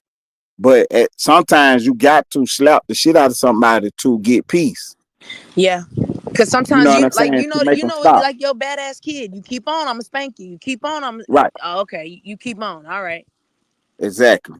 Now I gotta tap So that Trump ass. was willing to take all the blame for it, but he knew it wasn't gonna lead to war. He knew good well them people didn't want to fight for real. Hey, You know what I'm saying? Trump spanked their ass and told him, now go to your room and don't come out. You grounded. And Go to he your room and told don't him, come out. No TV, no nothing. like, we're not trying to take away your government. We're not trying to replace your leader, your president. But he gotta stop though. You know what I'm And saying? what people don't know is Iran funds Hamas. They've been doing it Mhm. they send tens of millions of dollars to Hamas. They train their military, they give them rockets and missiles. They've been giving these motherfuckers weapons, but under the table. Hamas, And then y'all gonna sit Hezbollah. here and say, well, we gotta leave them alone. They're funding a terrorist group. What the fuck are y'all talking about? Leave them alone. Exactly. For what? That'll be just like if China or Russia gave Mexico rockets and they start lobbing them into the United States. Yeah, we're gonna deal with Mexico, but we're gonna deal with whoever been giving them the weapons too. Exactly. Cause see, So that's when what happened on October the 7th. everybody's screaming, oh, we need to mind our business. But here's the thing. Why y'all didn't have the same energy when the Nazis was killing all them Jews over there? You told the president, well, we need to go protect them. Nah, I thought we were minding our business. Right. That see, Iran is our business because they lobbing them rockets. They saying death to America. Everybody saying, oh, they just talking. That's they fault for talking then. They shouldn't be saying that. Thank you. Like y'all know in America, when you threat, what happens when you threaten somebody? What is that called? A terroristic threat. In Texas, you can go to jail for that. So we ain't making up no shit. If you can't do it in America, you can't do it outside. What's gonna happen if they not just talking and they do launch an attack? Then what you gonna say? They're gonna say, Trump, why didn't you intervene if you knew they had missiles? Exactly. That's what they're gonna say. Exactly. So We have before it got out of hand, leader. That's what y'all gonna say. Before it got out of hand, Trump said, "I'm gonna go ahead and make a move." You know what I'm saying? He was gambling that they didn't they didn't really want to go to war. They don't want no smoke. So he dropped the biggest bombs we had to let them know, like, I'm not playing, bro. I can do this all day, every day. And that's the thing that I think people in America don't understand. The Muslims that y'all live amongst, those are not the Muslims that's over there. Exactly. These is two different type of Muslims. So y'all sitting here, what people don't understand is if you read the Muslim, like you read the Quran, they believe that the world should be Muslim. God says the whole world should be, you should die. Right. If you're not a Muslim, they call you an infidel and they figure that you deserve to die. Exactly. So we're supposed to let them conquer the whole Middle East and flip all of them places into Muslim. We supposed to do that? We not forcing Christianity in our religion. We not forcing religion on nobody over here. They can be Muslim. They can do whatever they want in their country as long as they ain't threatening or bothering nobody else. On October the 7th, they dug them tunnels up underground, went into Israel, kidnapped them folks and killed them. Israel retaliated. The people that Iran was paying started lobbing the missiles into Israel. That's where the war was at over there in Gaza, from the missiles that Israel was sending. So once Israel got control of Gaza, they decided to go on and get Iran. Like, y'all the one sending the missiles, y'all the one paying them. We about to slow y'all down now. Facts. But they don't, on the news, they never talk about that. They only say that Israel provoked the aggression. But they forget to tell the people that the missiles was coming from Iran. And that's why I say it go back to when they sit here saying, "Oh well, we should let them be." Well, we saw what happens when we let y'all be. We let Hitler be, and look what the fuck he did to y'all. What he did to the whole Europe. He had a Right. vision the same way that the same vision Muhammad told y'all. Hitler had the same vision. Everybody should be pure. And what did he do? He went from country to country to country, taking and making it a part of one. He tried to conquer the world the same way you Muslims are trying to conquer the world. But no, we can't let them do that. Okay, so why are y'all mad that we want to stop Iran from doing the same thing? And then Y'all they not play the game satisfied on a until higher. millions of people is dead. Then y'all, no, we not doing that. Fuck that. Holocaust, that was enough. They play the game on a higher level where the companies that's selling the weapons sell them to both sides. So it's a win-win for them. So they pushing for war at all costs, at all times, because it's a win-win for them. You ain't lying. Trump was like, look, we about to stop all that. You ain't lying. And not to mention shit, because that's why I ain't gonna lie. When Ted Cruz dumbass talking about, oh, well, we support Israel because we're Christian. I'm like, and Christians should support Israel. Where the fuck do it say that at? Mm-hmm. Well, first of all, I don't agree with that. I don't agree with that. But Israel not at the even same Christian time, though. right, they Jewish. I don't agree with that, but at the same time, I do understand that they hate both of us. Yeah. You know what I'm saying? I ain't so concerned with them hating Israel as much as I'm concerned with them hating America. Yeah. You know, But so that's what I'm saying. I hate this this narrative that they're making, these politicians are making, that we support Israel because they're Christian. Be honest and tell why you just don't like the Muslims. Just be honest and say that. Stop trying to make it about a you know what I'm saying? I hate when they play that little puppet bullshit like, oh well, it's really right. because as Christians we're supposed to look out for Israel. No, we're not. There is nowhere in the Bible where it say that bullshit. Do not lie. Just say it. Y'all both don't like Muslims, and just be honest and say that shit. The main people over here that do support the Muslims and opposing Trump, them same people, they wouldn't accept them in their country though. You couldn't go over to Iran with that stupid stuff. And even even half of y'all the Muslims out here, you motherfuckers wouldn't even survive over there. You motherfuckers be eating pork, and you be eating pork, eating, drinking during Ramadan and fucking hoes. You can't do that over there. Playing that loud music. Yeah. ain't no woman wearing no damn turban. See, you got to keep that face covered. You got to be covered up from head to toe all the way. You done? Then what you getting out for? Oh, that's what I'm saying. That shit crazy. Y'all not even real Muslims, but y'all screaming my people. Man, them motherfuckers don't even like y'all. Right. I'm glad Iran came to their senses and agreed to do the ceasefire. Now we're gonna see if it lasts. Because what been happening was it was a ceasefire in Palestine and in Gaza where it wasn't no fighting going on.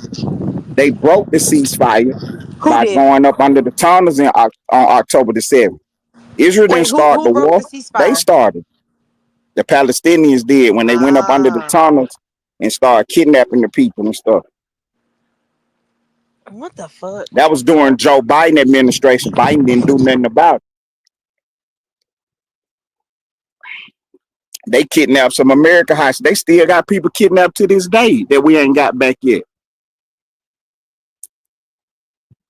What the fuck?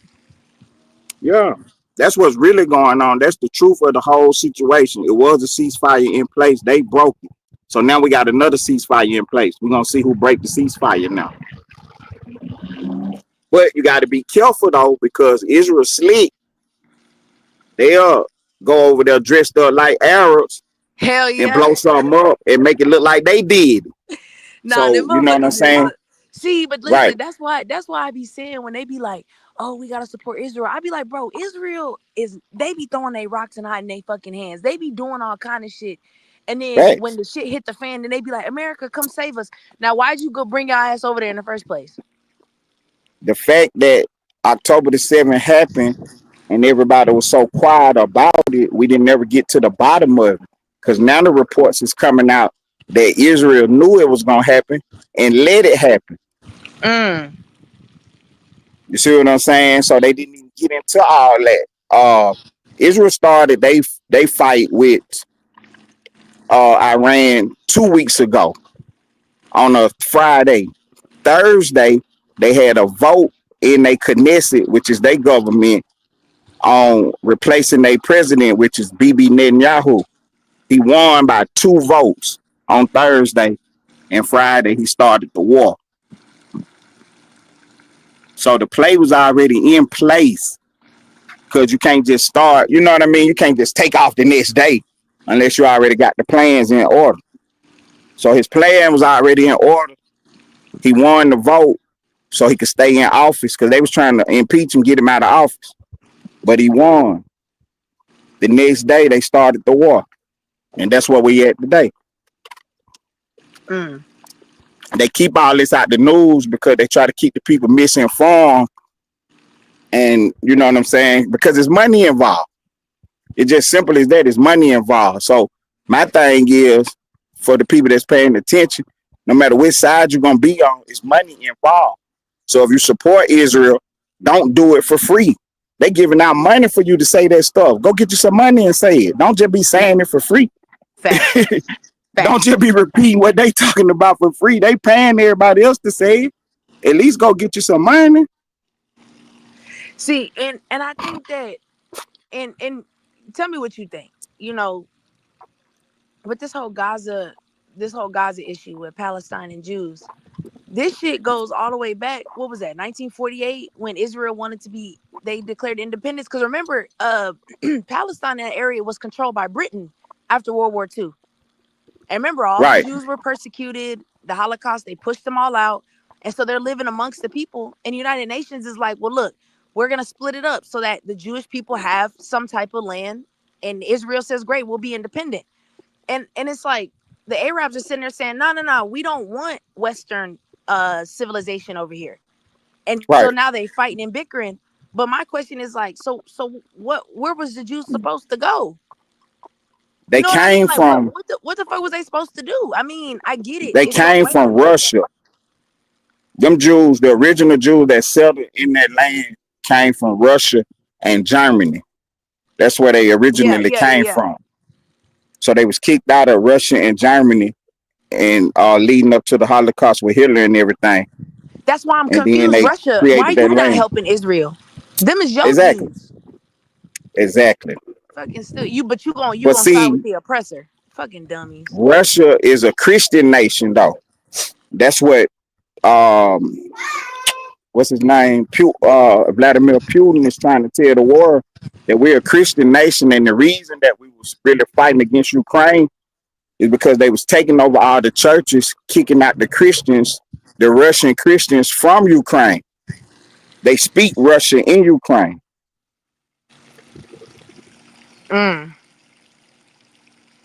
So that's the history of the situation in the land. And Trump is now learning about it, but then he now figuring out that the United States played a pivotal role in it, because we took out the original president of Ukraine and installed Zelensky. Zelensky is an American puppet. He was an actor on TV. He was on a TV show playing the role of a president. Then they the CIA got him to run for president back then. They rigged the election and he won. Trump had found out all this stuff and started telling everybody. That's when they impeached Trump and tried to keep him quiet, but they couldn't. You know how Trump do it. So they jumped off the coronavirus and all the protests and stuff to keep him quiet. They did everything they could do to confuse the people, to keep the information quiet. It's been going on for years, but they've been fighting over there for thousands of years in the Middle East. And Trump just got to the decision where he was like, look, enough is enough. We got to come to some kind of peace.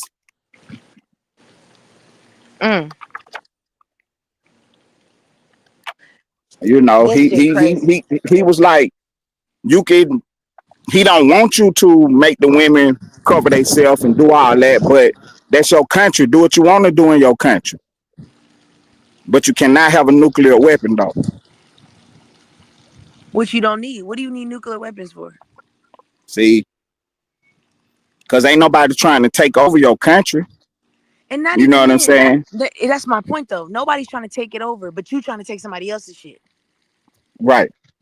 Because they want Israel off the map. They want them wiped off. They do not want them there. That's their stated goals. And that's And why I wish you was here, because we had an argument. What was the argument? It was a discussion. We had a debate like about a month ago. And one of them on the panel, he was like, I think it was Kevin. He was like, no, like Israel is wrong. And I was telling him, like, it's not so much that I like Israel, but it's like, if your main plan is I want to destroy and obliterate an entire nation or country, I can't agree with that. right, that'd be just like Mexico if that was their plan.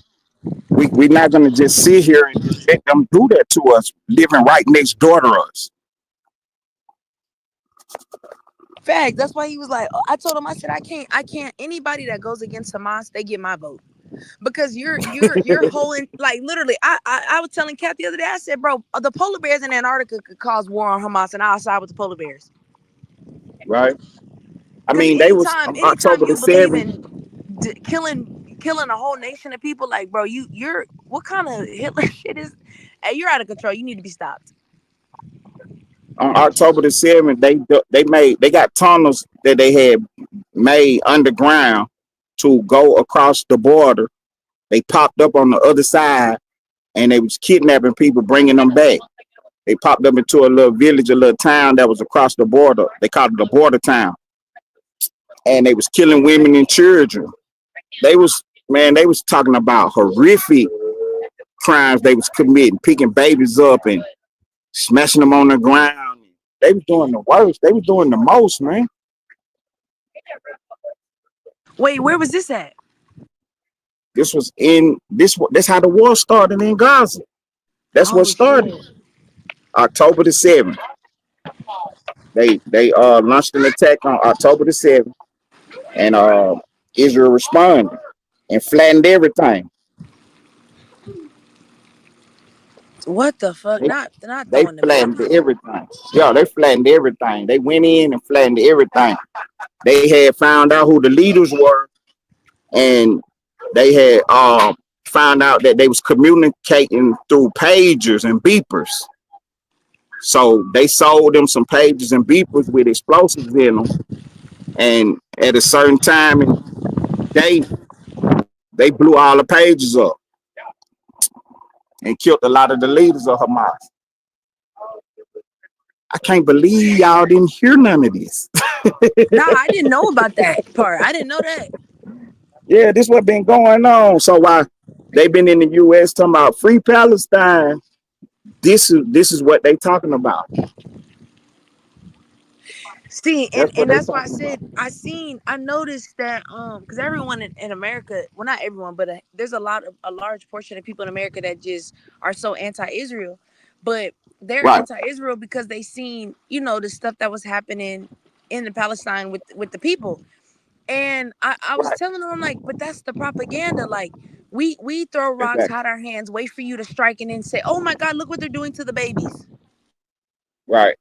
Look what they're doing to us, guys. We're Israel. Look what they're doing to us. They're killing our kids. Okay, but what did you do? What did you do secretly behind closed doors that didn't get public national attention? Because the weapons that they sold Iran, those are old weapons. They don't even have GPS on. Your phone got a GPS on it. Them weapons don't even got GPS, so they just shoot them and they go anywhere. So last week, like I think it was Wednesday or Thursday, one of them hit a hospital. And Israel was complaining about that. And the other side, the Democrats, the people that's for Palestine, was like, Israel don't got the right to complain because they blow up hospitals. You know what I'm saying? But Israel was targeting the hospitals because Hamas got rocket launchers on top of the hospital.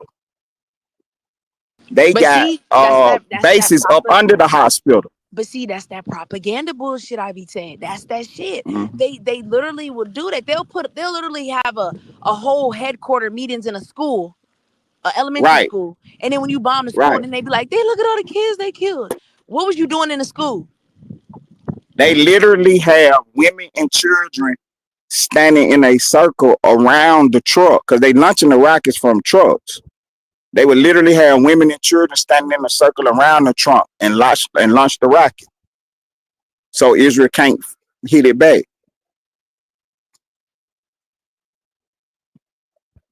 Man, I You don't know what I'm know. saying? They playing the game dirty and then trying to go to the world community and say that Israel commit war crimes where they actually commit the war crimes because in order to go to war, the first thing you gotta do is have on a uniform. If you ain't part of a state, then you're a terrorist Exactly. operating outside of the rules of war, the rules of Y'all, they don't want to call them that. They want to international call them law. militias. That's what they trying to call. Oh, they're Right, militias. No, they're fucking terrorist groups. Stop that. right. You don't got no uniform on. You on the battlefield. You're an enemy combatant. You don't got no business on no battlefield without no uniform on. You're not even documented, listed in the damn Back to the house. military. Say it again. I said these motherfuckers not even documented military people. They not even documented being in the military. These motherfuckers just Right, come, right. just leave and go when they please. And see, that's how Iran is throwing rocks hiding they hand. They got them terrorist groups that they pay, and them the ones that shooting the missiles. The government not shooting the missiles off. Yeah, that's what they said today. They said the attack today, the attempted attack was a militia. It wasn't them. Oh, I bet it wasn't. But I Yeah, bet they were friends of yours though. right, right. That's the same thing. If it ain't you, my neighbor, but you telling me it ain't you, but it's people in your house, then I'm charging all y'all with it. If you ain't trying to get them out your house, In fact, that's your man's right. Take accountability for your for real. man's. You paying them, giving them the weapons, but then turning around telling everybody, but it ain't me. Well, it might as well be you. Yeah, especially when you the one helping train a military. So now we got the countdown on and see how many days the ceasefire lasts. We're gonna see who break the ceasefire first. But Trump got to be smart and make sure that Israel don't throw rocks and hide their hand and make it look like it was them.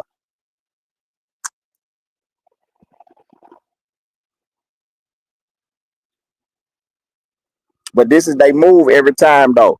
They start up the war or whatever, and then they beg and cry for a ceasefire so they can get more weapons and supplies in, and then they start they shooting again.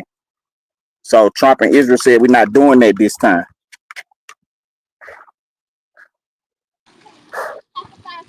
So the ground is set now. Trump said that the ceasefire is on, that y'all done surrendered, and we're gonna come to some kind of deal. But if you do anything else, it's gonna be on and popping for sure this time.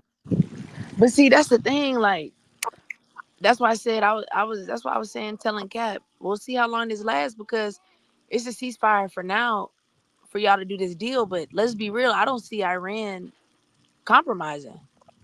They said they wasn't. That's my point. So that's why I say they playing games. Why would you agree to a ceasefire if you know you're not compromising? Right, and that's what Trump said. He was like, "Okay, we're gonna take you at your word. Now you say you don't want no more smoke. I'm gonna leave you alone now, but do something else, yo." Because they know where Trump said he know where the leader is hiding at, and he was like, "We got more targets." So he was letting him know that I already know where you at. I ain't sent no missiles at you yet, but I will. Stop playing now.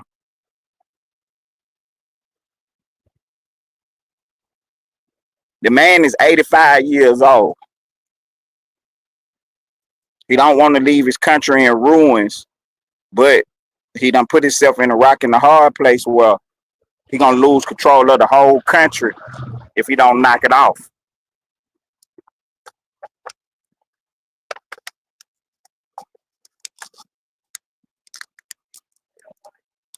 Okay.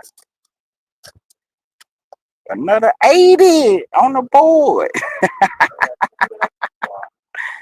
I gotta tap out for a second, man. I'm gonna tap back in a minute. Good looking out, twin. Yeah, good looking out. Hey, gangsta cap. Hey, twin, you gonna have to hold it down for a second. I got you. All right, I'm gonna tap out. I'll see you in a minute.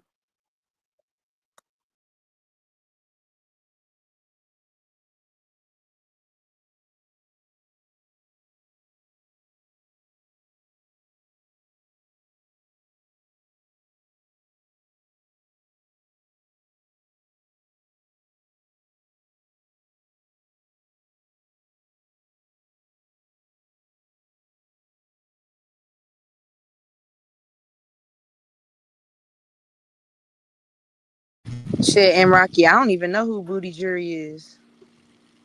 Cripple Man Hines, yeah, I don't know who that is.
I'm changing who I am. I'm making a new plan, rearranging my life, and I won't look back ever again. Yeah. You ain't see me activated. You better hope that you never see me agitated. I think about my actions, plan them out, evaluated. That's how I end up on the top, man, I'm calculated. My mind's a weapon, my body is the engine. I'm never second guessing, I just do what I was destined. Cause I feel I got the blessing, persistence and obsession. That's how you keep progressing, I already learned that lesson, yeah. I'm changing who I am. I'm making a new plan, rearranging my life, and I won't look back ever again. You can't stop what's moving. You can't stop what's moving. I'm changing my life, and I won't look back ever again. No fear, see clear, you deserve to be great. I know it feels like things get in your way. Push through those walls and the others will fall. Sit up, stand tall, you can get through it all. I need some energy,